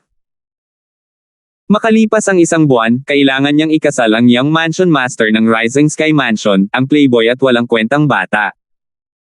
Nang makitang nanlamig ang ekspresyon ni Nympha dahil sa sakit sa kanyang mga mata, agad na inalis ni Alvin ang pag-iisip ng panunukso sa kanya at sinabi ng hindi nagpapatalo, Nympha, huwag kang mag-alala. Ang Rising Sky Mansion ay hindi darating para sa iyo para sa kasal. Si JC, ang young mansion master ng Rising Sky Mansion, ay patay na. Namatay siya sa Rising Sky Rankang. Si Nympha ay ganap na natigilan nang marinig niya ang kanyang mga salita. Si JC, ang young mansion master ng Rising Sky Mansion, ay namatay na. Namatay siya noong Rising Sky Ranking Battle. Para kay Nympha, ang balitang ito ay walang alinlangan na parang bomba. Nabigla siya. Natural, hindi siya nagdududa sa mga salita ng kanyang kuya Alvin. Bagamat hindi niya alam kung sino ang pumatay kay JC, ito ay masyadong maginhawa, hindi ba? Tahimik na tumingin si Alvin kay Nympha. Mula sa simula hanggang sa huli, hindi niya pinalampas ang lahat ng ekspresyong dumaan sa mukha nito. Sa una, ito ay bafflement. Pagkatapos, sinundan ito ng hindi makapaniwala bago ito tuluyang napaayos sa isang kawili-wiling nagulat na ekspresyon. Nakahinga ng maluwag si Alvin sa loob. Hindi niya planong ihayag kung paano maaaring buhay pa si JC, ang young mansion master ng Rising Sky Mansion. Pagkatapos ng lahat, ang krisis ay nalutas sa ngayon. Kuya Alvin, ikaw. May kinalaman sa pagkamatay niya, tama ba? Bagamat naramdaman ni Nympha na medyo malabong mangyari, malakas ang pakiramdam niya na ang kanyang kapatid na Alvin ay may kinalaman sa pagkamatay ni JC. Bilang pagbibilang ng oras, ang Rising Sky Ranking Battle ay katatapos lang hindi pa gaanong katagal. Oo. Natural, walang itinago si Alvin kay Nympha. Tumango siya habang sinabi, 1 taon na ang nakalipas, pagkatapos kong umalis sa Greenwavehan Mansion, pumunta ako sa distrito ng Rising Sky Mansion at gumawa ng disguise at tinawag ang sarili ko na Mon para lumahok sa Rising Sky Ranking Battle. Nagpa siya akong patayin siya sa Rising Sky Ranking Battle para hindi maiugnay ang pagkamatay niya sa Greenwavehan Mansion. 1702. Bagamat handa na si Nympha para dito, natarante pa rin siya nang makatanggap siya ng kumpirmasyon mula sa kanyang kapatid na Alvin. Base sa sinabi niya, parang siya ang personal na gumawa ng hakbang. Paanong hindi siya maguguluhan dito? Kuya Alvin, ang lakas mo. Tumingin si Nympha kay Alvin, bahagyang natigilan. Puno ng pagkalito at kawalang paniwala ang mukha niya. Maaaring hindi kilala ng lahat si Alvin, ngunit pamilyar siya sa kanya. Kahit na ang kanyang likas na talento ay hindi masyadong masama, ang kanyang intuition ay nagsasabi sa kanya na imposible para kay Alvin na patayin si JC. Si JC, Ang Young Mansion Master ng Rising Sky Mansion ay nasa Early Refined Saint stage noong 1 taon. Pagkalipas ng 1 taon, malamang na hindi siya nakalusot sa Intermediate Refined Saint stage na may mahusay na mapagkukunan at pag-aalaga mula sa Rising Sky Mansion. Gayunpaman, ang kanyang kapatid na Alvin ang talagang pumatay kay JC. Pagkatapos, nangangahulugan ba ito na ang kanyang kapatid na Alvin ay nagtataglay ng lakas sa Intermediate Refined Saint stage o mas mataas? Ang aking cultivation base ay nasa Intermediate Pristine Saint stage lamang. Gayunpaman, dahil sa kung gaano katangi tangi ang aking true origin, kaya kung makipaglaban sa mga kalaban na mas mataas ang stage kaysa sa akin, sabi ni Alvin. Intermediate Pristine Saint stage. Nang marinig ang mga salita ni Alvin, nakahinga ng maluwag si Nympha. Kung ikukumpara sa cultivation base sa Intermediate Refined Saint stage o mas mataas, ito ay katanggap-tanggap pa rin. Gayunpaman, nang bumalik siya sa katinoan ay naalala niya ang huling bahagi ng mga salita ni Alvin. Hindi niya napigil ang mapabulala sa gulat, maaari mong labanan ang mga kalaban na mas mataas kaysa sa iyo. Sa sandaling ito, tumingin si Nympha kay Alvin na parang nakakita ng multo. Mayroon bang tunay na pinagmulan sa mundong ito? Oo. Nakangiti si Alvin habang tumatango. Kung hindi dahil dito, hindi ako magiging kalaban ni JC. Gayunpaman, Nympha, ikaw lang ang nakakaalam tungkol sa bagay na ito. Sinabi ko kay Uncle Han na hiniling ko sa isang kaibigan ko mula sa isang quasi third-rate force na patayin siya, at ang pangalan ng kaibigan ko ay Mon. Kung alam ni tatay na ikaw ang personal na gumawa ng hakbang, labis siyang magugulat, kapatid na Alvin. Matapos malaman na patay na si JC, ang mga itim na ulap na nakasabit sa itaas ng Nympha ay nawala, at tila bumalik siya sa dating pilyong Nympha. Natuwa si Alvin nang makita niya ito. Ito ang ending na gusto niya. Natural, masyado pang maaga para gamitin ang salitang ending. Imposibleng gumaling si JC nang hindi kumukuha ng hindi bababa sa 2 hanggang 3 taon. Hindi dapat maging problema para sa akin ang magtungo sa parang third-rate na puwersa, ang Mystical Sky Mansion, naisip ni Alvin sa kanyang sarili. Dahil nalaman niya ang tungkol sa Mystical Sky Mansion na nagre-recruit ng mga henyo ng Saint Stage na wala pang 40 taong gulang sa loob ng 1 taon kaya nagpa siyang tumayo sina Zadek at Godric at bumalik muna sa Greenwave Han Mansion. Bukod sa katotohanan na ang Mystical Sky Mansion ang pinakamagandang springboard para sa kanya, na-curious din siya tungkol sa St. Martial Secret Zone na bubuksan ng Mystical Sky Mansion sa loob ng 1 taon. Bagamat binalak na niyang pumunta sa Mystical Sky Mansion, hindi siya nagmamadaling umalis. Maghihintay ako ng 1 buwan, at kung walang dumating mula sa Rising Sky Mansion, babalik ako sa Windfall Nation para bisitahin si Senior Brother, Uncle Flare, at ang iba pa. Noong mga oras na iyon, umalis ako nang hindi man lang nagpaalam kay Irish, siguro kung galit siya tungkol dito, bulong ni Alvin sa kanyang sarili na may mapait na ngiti sa kanyang mukha. Sa sandaling naisip ni Alvin si Irish na may mapait na ngiti, tila may naalala si Nympha, at mabilis niyang sinabi, "Oh, kapatid na Alvin. Hindi nagtagal pagkatapos mong umalis, pumunta rito si Sister Irish para hanapin ka." Irish. Pumunta siya dito para hanapin ako. Nagulat si Alvin nang marinig niya ito. Oo. Tumanggaw si Nympha. Sa simula, gusto kong manatili si Sister Irish sa Greenwave Han Mansion upang hintayin ang iyong pagbabalik, ngunit umalis siya nang hindi naghintay ng matagal dahil hindi ako sigurado kung babalik ka o hindi. Nang maabot niya ang dulo ng kanyang pangungusap, nakaramdam siya ng kaunting awkward. Talagang pumunta si Irish sa Greenwave Han Mansion para hanapin ako. Matagal na tulala si Alvin. Naantig ang kanyang puso. Dahil si Irish ay umalis na sa Drift Blaze Sect, ang kanyang cultivation base ay tiyak na nakalusot na rin sa Pristine Saint Stage. I wonder kung saan siya nagpunta pagkatapos umalis sa Greenwave Han Mansion. Okay lang, sa oras na makarating ako sa quasi third-rate force, Mystical Sky Mansion, at gagawa ng pangalan para kay Mon, sigurado akong mahulaan ko si Tia na iyon. Bagaman ito ay ang lower province lamang ng Dao Martial Saint Land, ito ay napakalawak pa rin. Dahil dito, imposibleng hanapin ni Alvin si Irish nang walang anumang mga pahiwatig. Ito ay katulad ng paghahanap ng isang karayom sa isang dayami. Bagamat umalis na si Irish sa Windfall Nation ng distrito ng Southern Ridge Yuan Mansion, hindi niya binabaliwala ang planong bumalik dahil maraming tao ang namiss niya doon. Bukod sa mga senior niya, nandoon din ang senior niyang kapatid at mga kaibigan. Naturally, hindi naisip ni Alvin na dalhin si Arwin, Wilbur, at ang iba pa sa Greenwave Mansion. Gayunpaman, ang paggawa nito ay iaanunsyo sa lahat na mayroon siyang koneksyon sa Greenwave Han Mansion. Sa kasalukuyan, ang pangalang Alvin ay kumalat sa buong Lower Province ng Dao Marshall Saint Land. Sa Lower Province ng Dao Marshall Saint Land, bukod sa ilang tao na ignorante sa estado ng mga pangyayari o walang ugnayan sa labas ng mundo, halos lahat ay alam ang tungkol kay Alvin. Marahil, karamihan sa mga tao ay walang pakialam kung gaano kataas ang likas na talento at lakas ni Alvin, ngunit tiyak na nagmamalasakit sila sa Devil Seal tablet na nasa kanya. Ito ay isang bagay na pinagnanasaan ng lahat sa Dao Marshall Saint Land. Ang Devil Seal tablet ay isa sa sikat na 10 mahusay na Saint Weapons sa 10 Great Saint Weapons ranking. Kahit na ang mga tao mula sa parang ikatlong antas na puwersa ay magnanasa dito. Dahil dito, hindi naging komportable para kay Alvin na ihayag ang kanyang pagkakakilanlan bago niya maabot ang isang tiyak na antas ng lakas. Para sa inaasahang hinaharap, tatawagan niya ang pangalang Alvin. Iyon ang pangalan niya sa past life niya.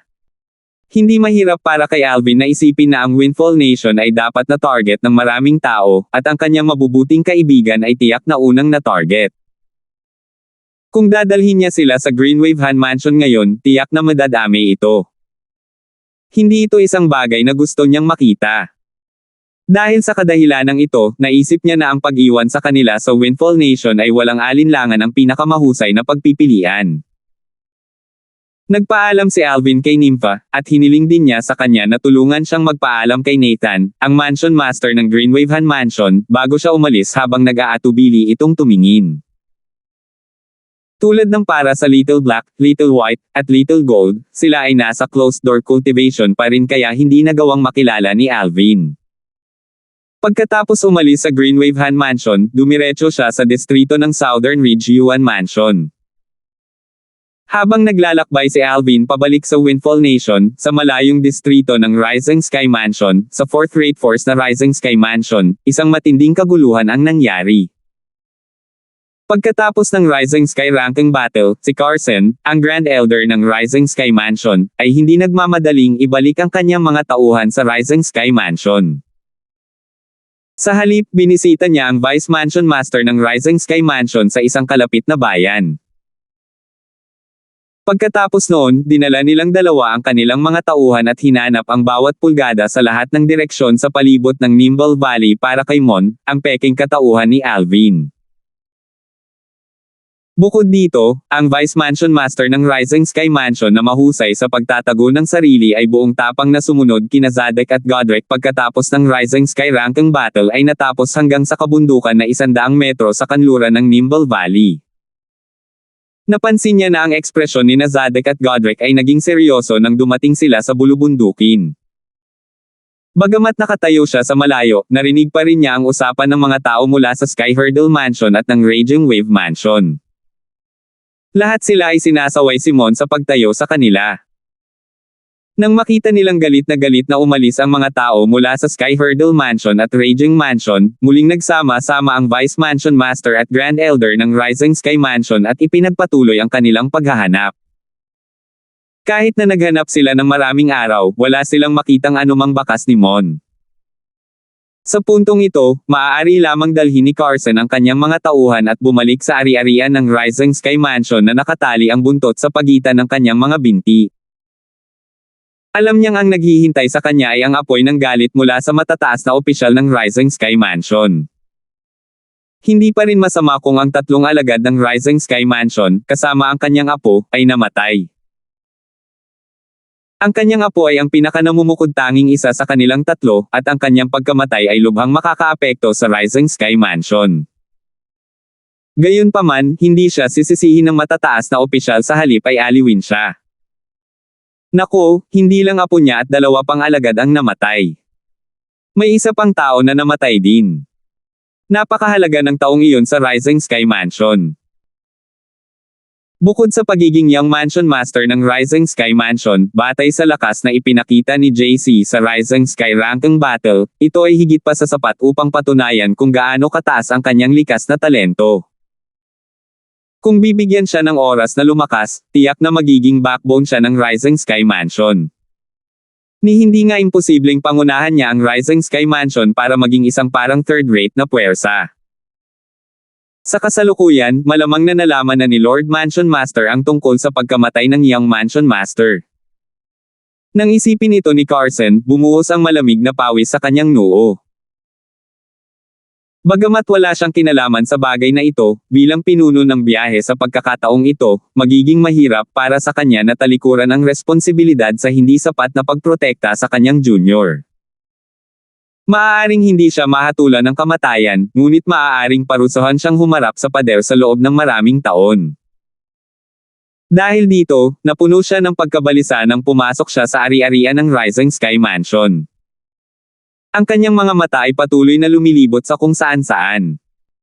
Sa gilid, isang kubo na binata ang may bitbit na katawan na tila kay JC, ang Young Mansion Master ng Rising Sky Mansion. Bigla, parang may napansin siya, napatigil si Carson. Ha! Nang lumingon siya sa direksyong iyon, nakita niya ang isang grupo ng mga tao na pinamumunuan ng Mansion Master ng Rising Sky Mansion na naglalakad sa ere patungo sa kanya sa nakakatakot na paraan. Agad itong nagdulot ng guilt sa kanyang puso. Gayunpaman, ang sumunod na nangyari ay nabigla sa kanya. Grand Elder, ang aking pakikiramay sa iyo. Grand Elder, condolences.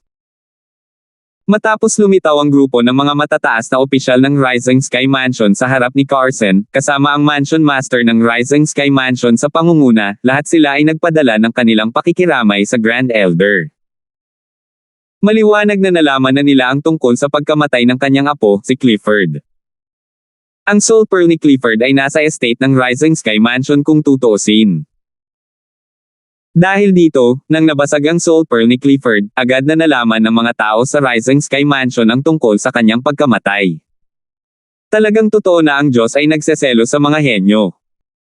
Kung walang nangyari kay Clifford, magkakaroon siya ng pagkakataon na maging Young Mansion Master. Sa katunayan, hindi imposible para sa kanya na maging susunod din na Mansion Master. Maraming matataas na opisyal ng Rising Sky Mansion ang emosyonal na napabuntong hininga. Kayong lahat.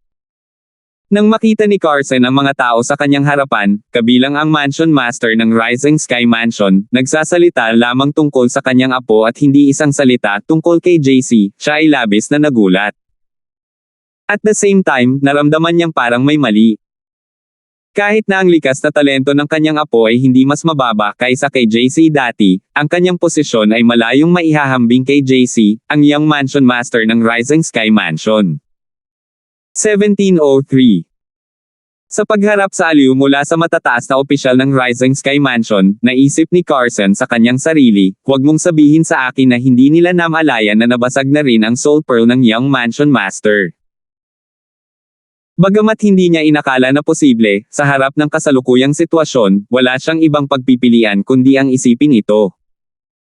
Wala siyang maisip na ibang dahilan kung bakit siya lang ang aaliwin ng grupong ito ng mga tao. Sa paghusga sa kanilang ugali, halatang hindi alam ng matataas na opisyal, kabilang ang Mansion Master ng Rising Sky Mansion, ang tungkol sa pagkamatay ni JC. Lord Mansion Master, ang lakas ni Clifford ay hindi kasing ganda ng iba, at ang kanyang sakripisyo para sa Rising Sky Mansion ay heroic at matapang. Tinanggap ko na ito ngayon, ngunit Young Mansion Master. Tumingin si Carson sa Mansion Master ng Rising Sky Mansion. Noong una, kapag nagsasalita siya tungkol sa kanyang apo, pinipigilan niya ang mga hinaing na kanyang nararamdaman, ngunit nang makarating siya sa dulo ng kanyang pangungusap, hindi niya maiwasang mapangiti ng pilit habang lumilingon sa likuran. Anong problema kay JC? Ang mga salita ni Carson ay naging dahilan din ng pagpapahayag ni Claudius Brawler, ang Mansion Master ng Rising Sky Mansion, na agad na naging libingan. Agad siyang lumingon para tingnan kung saan nakatingin si Carson. Sa isang sulyap lang ay nakita na niya ang katawan na dinadala ng isang kuba na binata. Whoosh! Parang may umihip na hangin, na paatras ang kuba na binata at ang katawan na dinadala niya sa balikat ay nasa yakap na ni Claudius. Young Mansion Master. Nang makita ang madugong butas sa pagitan ng kanyang mga kilay at kanyang katawan na nababalot ng tuyong dugo, ang matataas na opisyal na sumunod kay Claudius ay sunod-sunod na natakot. Imposibleng makaligtas siya sa ganoong pinsala. Imposible. Sa sandaling ito, tumingin si Claudius sa kanyang anak na nasa kanyang yakap na may ekspresyon ng hindi paniniwala sa kanyang mukha. Sabay kuha niya ng Soul Pearl. Ang Soul Pearl ay pag-aari ng kanyang anak na si JC. Ang Soul Pearl ay buo pa rin, at ang ibig sabihin nito ay hindi pa patay ang kanyang anak.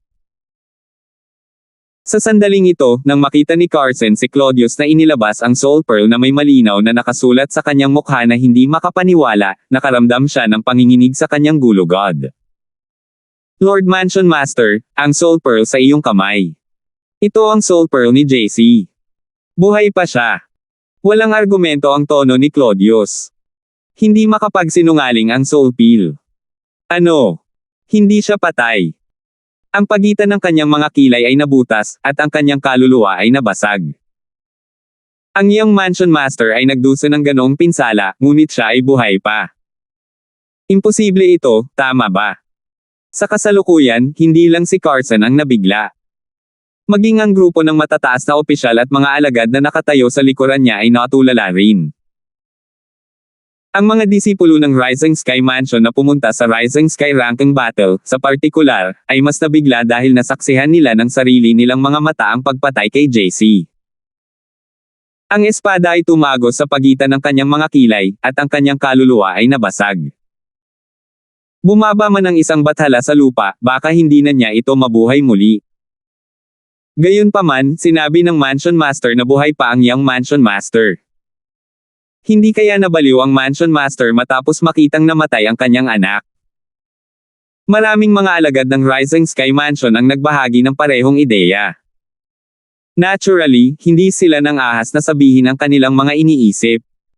Karamihan sa mga tao ay natarante nang tingnan nila ang buo na Soul Pearl sa kamay ni Claudius. Ito ba talaga ang Soul Pearl ng Young Mansion Master? Halatang patay na ang Young Mansion Master. Paanong magiging buo pa rin ang Soul Pearl niya? Hindi kaya nagkamali ng Soul Pearl ang Lord Mansion Master. Sa sandaling ito, naisip lang nila na napagkamala ng Mansion Master ang Soul Pearl ng ibang tao para sa Soul Pearl ng Young Mansion Master. Si Claudius, ang Mansion Master ng Rising Sky Mansion, ay isang maringal na lalaki na may malaking pangangatawan kahit na ang kanyang hitsura ay karaniwan. Sa sandaling ito, iniunat niya ang kanyang divine consciousness at pumasok sa katawan ng kanyang anak. Maya-maya pa, naramdaman niya ang mahinang sigla sa kaibuturan ng isip ng kanyang anak. Ang siglang iyon ay pag-aari ng kaluluwa. Kahit na mahina ito, pamilyar pa rin ito sa kanya. Ito ay dahil ang sigla ng kaluluwa ay kapareho ng bakas ng kaluluwa sa Soul Pearl na hawak niya. JC. Bagaman hindi niya alam kung paano nakaligtas ang kanyang anak sa ganoong pinsala, hindi ito ang inaalala niya. Mas inaalala niya kung buhay nga ba ang anak niya. Ang gayong mahinang sigla ng kaluluwa ay maaaring ganap na masira kung hindi siya mag-iingat. F.A. Tether. I need a quiet room. I.O. only need T 3 years at most tita. To heal see completely. Tulad ng binalot ng divine consciousness ni Claudius sa maliit na bakas ng sigla ng kaluluwa, narinig niya ang isang boses sa pamamagitan ng kanyang divine consciousness. Matapos maihatid sa kanya ang boses, ang orihinal na mahinang kaluluwa ay tila hamina pa. Okay. Nang marinig ang boses ng kanyang anak at malaman na hindi pa patay ang kanyang anak at nagkaroon ng pagkakataong gumaling, pansamantalang itinapon ni Claudius ang lahat sa kanyang isip at dinala si JC sa mansyon na karaniwan niyang tinutuluyan at inilagay siya sa isang tahimik na silid sa ilalim ng lupa. Lahat, kabilang si Carson, ay natarante nang makita nila ang Mansion Master na dinadala ang katawan ng Young Mansion Master. Gayunpaman, hindi nagtagal ay nakita nila si Claudius na muling bumalik. Napansin nila ang ekspresyon ng kanilang Lord Mansion Master na sobrang malungkot sa sandaling ito. Hindi man lang sila nagulat. Kung tutuusin, magiging masama ang pakiramdam ng lahat pagkatapos malaman na namatay ang kanilang anak. Pagkabalik ni Claudius, agad siyang tumingin kay Carson at nagtanong sa malalim na boses, Grand Elder, ano ang eksaktong nangyari noong Rising Sky Ranking Battle?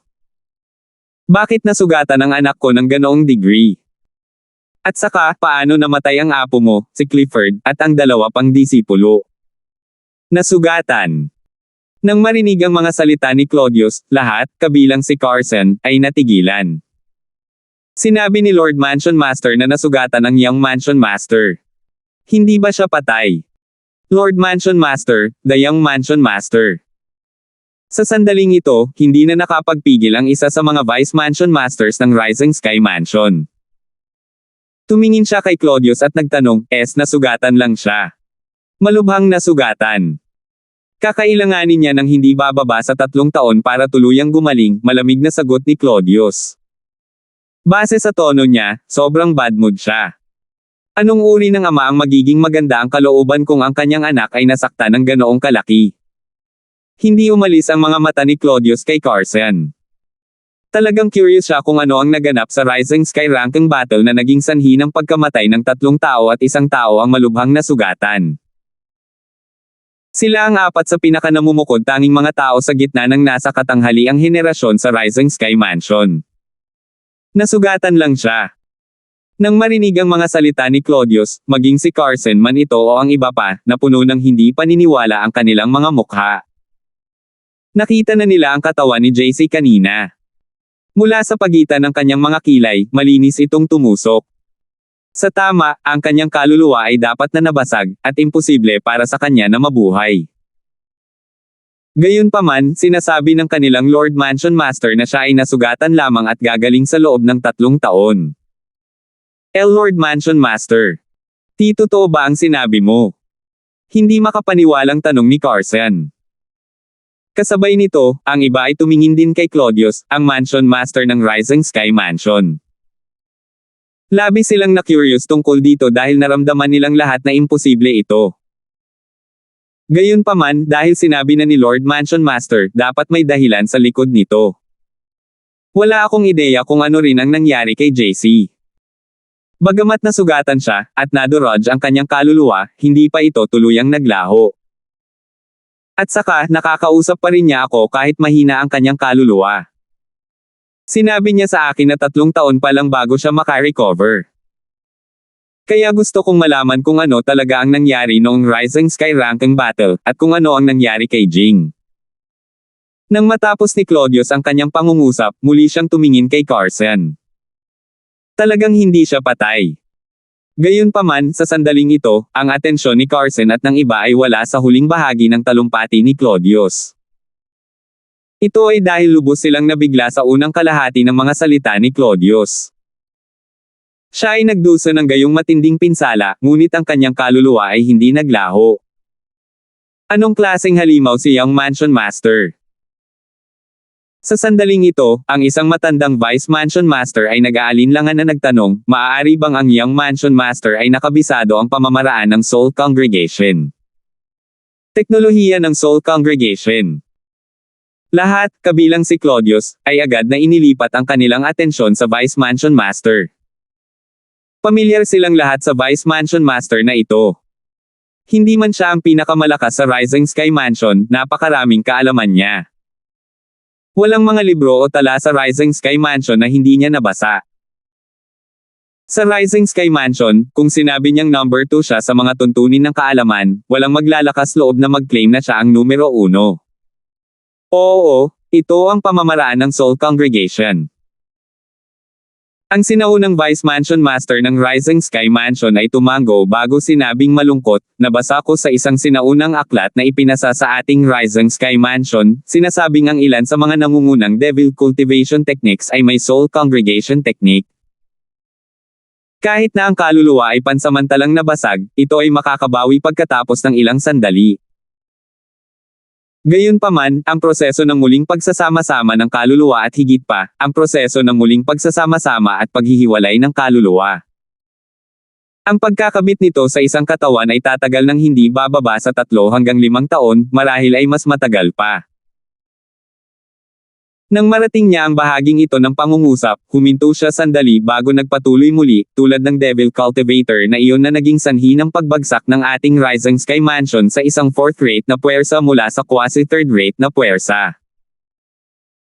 Ayon sa impormasyon sa sinaunang libro, ang malisyosong Devil Cultivation Technique, ang Devouring Dark Devil Technique na kanyang nilinang ang Devil Cultivation Technique din. Devil Cultivator. Paglamon ng Dark Devil Technique. Nang marinig ang mga salita ng Vice Mansion Master, agad na tumahimik ang mga tao. Halos lahat ng tao sa Rising Sky Mansion ay alam ang tungkol sa nangyari sa nakaraan sa Rising Sky Mansion. Ang Devil Cultivator na nagil-inang ng malisyosong pamamaraan ng Diablo, ang Devouring Dark Devil Technique, ay isang taong kinasusuklaman ng lahat sa Rising Sky Mansion. Kung hindi dahil sa kanya, hindi sana bumagsak sa ganoong level ang Rising Sky Mansion. Kung ang iyong Mansion Master ay isang Devil Cultivator at nakakultivate ng top-rate Devil Technique, hindi nakakagulat kung alam niya ang tungkol sa Soul Congregation Technique. Gayunpaman, sa pagkakaalam ko, ang iyong Mansion Master ay hindi Devil Cultivator, patuloy na sabi ng sinaunang Vice Mansion Master. Sa sandaling lumabas ang mga salitang ito sa kanyang bibig, si Claudius at ang grupo ng mga tao na hindi dumalo sa Rising Sky Ranking Battle ay sunod-sunod na tumango ng kanilang mga ulo. Gayunpaman, ang mga taong kababalik lang mula sa Nimble Valley, kasama si Carson, ay nakatayo sa paligid at nagkatinginan. Ito ay dahil alam nilang ang Young Mansion Master ay isang Devil Cultivator ngayon. Walang nakapansin nito. Nakatayo sa likod ni Carson at ng iba pa, agad na nagliwanag ang mga mata ng kuba na lalaking bumuhat sa katawan ni JC nang marinig niya ang mga salita ng sinaunang Vice Mansion Master. 1704. Bilang tagasunod at alipin ng Young Mansion Master ng Rising Sky Mansion, si JC, alam niya kung ano ang nangyari kay JC mula sa simula hanggang sa huli. Bukod kay JC, siya lang ang nakakaalam sa Rising Sky Mansion na nilinang ni JC ang Devouring Dark Devil Technique. Akala niya ay mawawalan na siya ng backer dahil namatay na ang Young Mansion Master, hindi niya inaasahan na magiging ganito ang mangyayari. Kinumpirma ng Mansion Master ng Rising Sky Mansion na hindi namatay ang Young Mansion. Pagkatapos, binanggit ng sinaunang Vice Mansion Master ang Devouring Dark Devil Technique at ang Soul Congregation Technique. Batay doon, masigurado siyang naligtas ang buhay ng kanyang Young Mansion Master dahil nilinang niya ang Devouring Dark Devil Technique. Naturally, hindi siya nang ahas na ibunyag ang lahat ng ito kahit nabuhay pa ang kanyang Young Mansion Master o hindi. Ito ay dahil nanumpa siya sa panunumpa ng parusa sa kidlat na ilihim ito. Lord Mansion Master, may dapat akong sabihin sa iyo. Ang Grand Elder ng Rising Sky Mansion na si Carson, ay tumingin kay Claudius, ang Mansion Master ng Rising Sky Mansion, mataimtim na sinabi, sa Rising Sky Ranking Battle, ipinakita ng Young Mansion Master ang kanyang sarili bilang Devil Cultivator. Sa tingin ko ang Young Mansion Master ay tiyak na nakakuha ng Top Devil Daw Cultivation Method na nagdulot sa kanya ng malaking Devil Daw na pamamaraan sa pagbagsak ng Devil Daw noong nakaraang taon. Pinagsama-sama ni Carson ang lahat ng isipin niya ang lakas na ipinakita ni JC noong Rising Sky Ranking Battle at nang marinig niya ang mga salita ng sinaunang Vice Mansion Master. Sa nangyari, ang hindi inaasahang pagkikita ng kanyang Young Mansion Master, si JC, ay nakakuha ng Top Devil Daw Cultivation Method. Nang maalala niya na 1 taon lang ang pag-unlad ni JC mula sa Early Refined Saint Stage hanggang sa tuktok ng Refined Saint Stage, nanginginig siya sa loob. Ang Top Devil Daw Cultivation Method na kanyang nilinang ay masyadong lumalaban sa langit. Nang matapos magsalita si Carson, bukod sa mga taong bumalik mula sa Rising Sky Ranking Battle kasama niya, ang iba, kabilang si Claudius, ay natulala. Si Claudius ang unang nanambalik sa kanyang katinoan. Tumingin siya kay Carson habang sinasabi niya sa kanyang malalim na boses, Grand Elder, sabihin sa akin ang lahat ng nangyari sa Rising Sky Ranking Battle, kasama na kung paano namatay ang apo mo, si Clifford, at ang dalawa pa. Higit sa lahat, sabihin sa akin ang tungkol sa anak ko. Nalungkot si Claudius na hindi niya alam na ang kanyang anak ay naging devil cultivator. Oo, Lord Mansion Master. Sa pagharap kay Claudius, si Carson ay hindi nang ahas na manligaw. Sinimulan niyang isalaysay ang lahat ng nangyari noong Rising Sky Ranking Battle. Nang malaman nila na ang isa sa mga disipulo ng kanilang Rising Sky Mansion ay namatay sa kamay ni Gulliver, ilang matataas na opisyal ang nagalit. Talagang matapang si Gulliver. Ang lakas ng loob niyang pumatay ng disipulo mula sa Rising Sky Mansion. Lord Mansion Master, hindi dapat pabayaan ng Rising Sky Mansion si Gulliver. Galit na sabi nila. Hindi na kailangan yan. Umiling si Carson. Ang mga mata ng lahat, kabilang si Claudius, ay agad na lumipat kay Carson. Mabilis niyang sinabi, pinatay ng Young Mansion Master si Gulliver di nagtagal. Nabawasan ang galit ng ilang matataas na opisyal ng Rising Sky Mansion matapos nilang marinig ito. Kadalasan, pinupuri nila ang Young Mansion Master, si JC, sa oras na ito. Gayunpaman, nanatili silang tahimik nang maisip nila ang kasalukuyang sitwasyon ni JC. Magpatuloy sa pagsasalita, hinimok ni Claudius. Kasunod nito, pinalaki ni Carson si Mon at sinabi sa kanya kung paano pinatay ni Mon ang isa pang disipulo ng Rising Sky Mansion bago pinatay ang kanyang apo, si Clifford. Sa puntong ito, naging malungkot ang ekspresyon ni Carson. Ano man ang mangyari, apo niya si Clifford. Lumakas ang galit sa kanyang puso, at hindi siya mapakali sa loob ng ilang oras. Mon. Isang walang sekta na magsasaka. Sumimangot ang matataas na opisyal ng Rising Sky Mansion, kabilang si Claudius, pagkatapos nilang marinig ito. Wala pa akong narinig na isang sectless cultivator na tinatawag na Mon sa distrito ng Rising Sky Mansion bago ito. Nagawa pa niyang patayin si Clifford na nasa intermediate refined saint stage, tiyak na hindi siya mas mahina kaysa kay Gulliver. Humph! Nangahas si Mon na patayin ang isa sa mga tao ng Rising Sky Mansion natin, talagang naghahanap siya ng kamatayan. Huwag kang mag-alala. Malamang na pinatay din ng Young Mansion Master si Mon. Oo, walang silbi ang magalit sa isang patay. Matapos makinig sa mga salita ng matataas na opisyal ng Rising Sky Mansion, nagsimulang kumikibot ang sulok ng mga bibig ng grupo ng mga tao na bumalik mula sa Nimble Valley, kasama si Carson.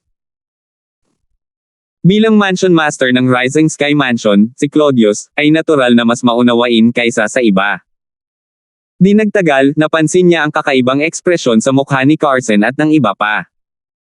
Bumilis ang tibok ng puso niya. Huwag mong sabihin sa akin ang mga pinsala ni JC ay may kinalaman kay Mon. Oo. Tumango si Carson na may mapait na ngiti bago niya ipinagpatuloy ang pagkukwento sa nangyari habang nakatingin si Claudius na may malamig na mga mata. Sinabi pa niya sa kanila kung paano pinatay ng Young Mansion Master, Lanten, ang Flowery Monk at Solomon kahit na silang dalawa ay nagsanib puwersa. Ano? Sabay na pinatay ng Young Mansion Master ang Flowery Monk at Solomon. Nagkagulo ang matataas na opisyal nang marinig nila ito.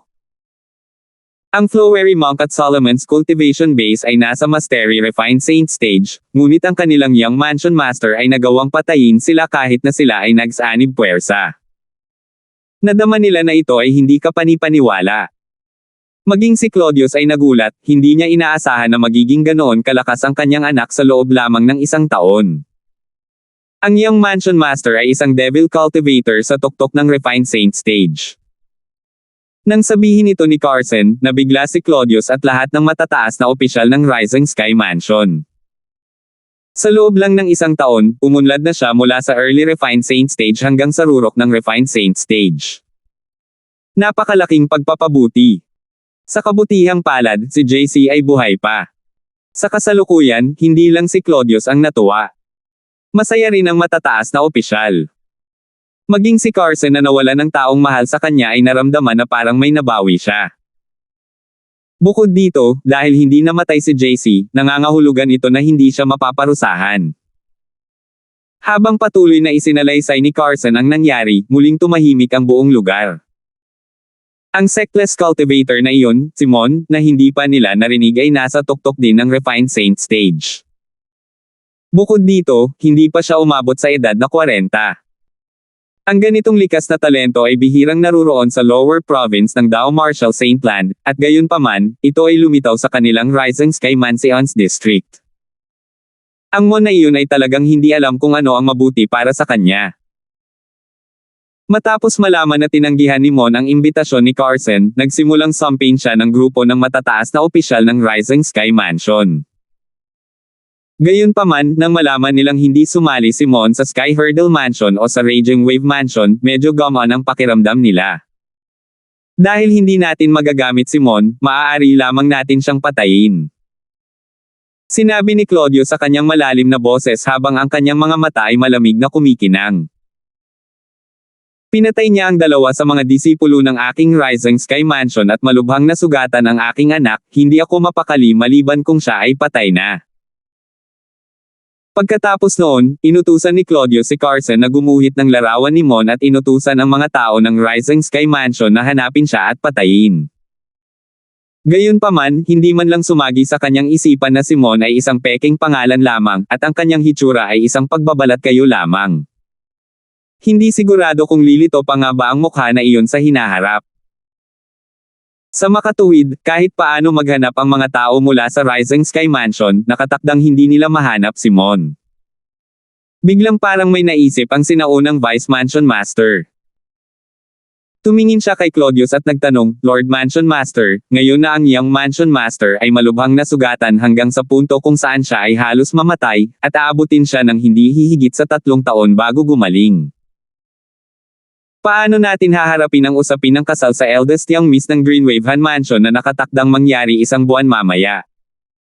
Dapat ba tayong magpadala sa kanila ng isang tala? Sa sandaling ito, ang iba ay tumingin din kay Claudius. Alam nilang lahat ang tungkol sa bagay na ito.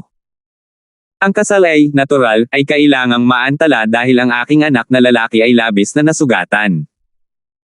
Hindi na kailangang magpadala ng isang tala sa isang 5th rate na puwersa lamang. At saka, hindi magtatagal bago kumalat ang balita ng aking anak na pinatay sa distrito ng Rising Sky Mansion at sa Greenwave Han Mansion. Sa oras na iyon, natural na malalaman nila ang dahilan kung bakit hindi namin kinuha ang arkitekto na si Cher. Bilang pinuno ng isang 4th rate na puwersa tulad ng Rising Sky Mansion, talagang minamaliit niya ang mga 5th rate na puwersa tulad ng Greenwave Han Mansion. Totoo iyon. Sa oras na iyon, kahit na ang mga bisitang inimbitahan natin ay ipagpalagay na nakansela ang kasal kapag narinig nila ang balita tungkol sa pagpanaw ng Young Mansion Master. Tumango si Carson. Lahat ng naruroon ay dapat minampas sa kidlat na parusang panunumpa na huwag ipakalat ang balita ng kaligtasan ng Young Mansion Master. Hayaang isipin ng lahat na siya ay namatay na. Sinabi ni Claudio sa malalim na boses habang ang kanyang malamig na mga mata ay dumaan sa lahat. Walang nagulat sa desisyon ni Claudius. Sa kasalukuyan, ang Young Mansion Master ay walang alinlangan na nilinang ang isang top devil daw cultivation method na nagligtas sa kanyang buhay. Kung kumalat ang balita na siya ay buhay pa, hindi maiiwasan na may magdugtong-dugtungin ang palaisipan na siya ay naigal-inang ng top devil daw cultivation method. Sa oras na iyon, tiyak na magiging target ng lahat si JC. Ang top devil daw cultivation method ay isang bagay na kahit na ang mga parang third-rated na puwersa ay magiging interesado. Talagang hindi malilimutang araw ngayon sa Rising Sky Mansion. Sa sandaling ito, umalangaw-ngaw sa kalangitan ang nakakabinging mga tunog ng kulog. Napakaingay nito na halos mabingi ang mga hindi pa nakapasok sa stage ng santo. Ang ilan ay lubhang nasugatan kaya nagsimulang tumulo ang dugo mula sa kanilang 7 butas. Pagkatapos ng lahat, napakaraming tao ang nanumpa sa panunumpa ng parusang kidlat ng sabay-sabay. Lubhang nakakatakot ng sabay-sabay na umalangaw-ngaw ang 99 Heavenly Tribulation. Sa paglipas ng panahon, kumalat din ang balita tungkol sa Rising Sky Ranking Battle sa distrito ng Greenwave Han Mansion at sa Greenwave Han Mansion. Ano? Ang Young Mansion Master ng Rising Sky Mansion, si JC, ay namatay sa Rising Sky Ranking Battle. Ang Supreme Elder ng Greenwave Han Mansion, naging mabangis ang ekspresyon ni Alejandro nang malaman niya ang tungkol dito. Ibig sabihin ba nito ay makakaligtas si Nympha dito? Di nagtagal, naging malamig ang ekspresyon ni Alejandro habang kumikinang sa kanyang mga mata ang hangarin na pagpatay. Hindi kaya. Walang paraan na hahayaan ko siyang makatakas dito. Dahil hindi na ako makakaasa kay JC, kailangan ko na lang siyang harapin ng mag-isa. Salamat po at sinamahan ninyo ako, ingat lagi mga master.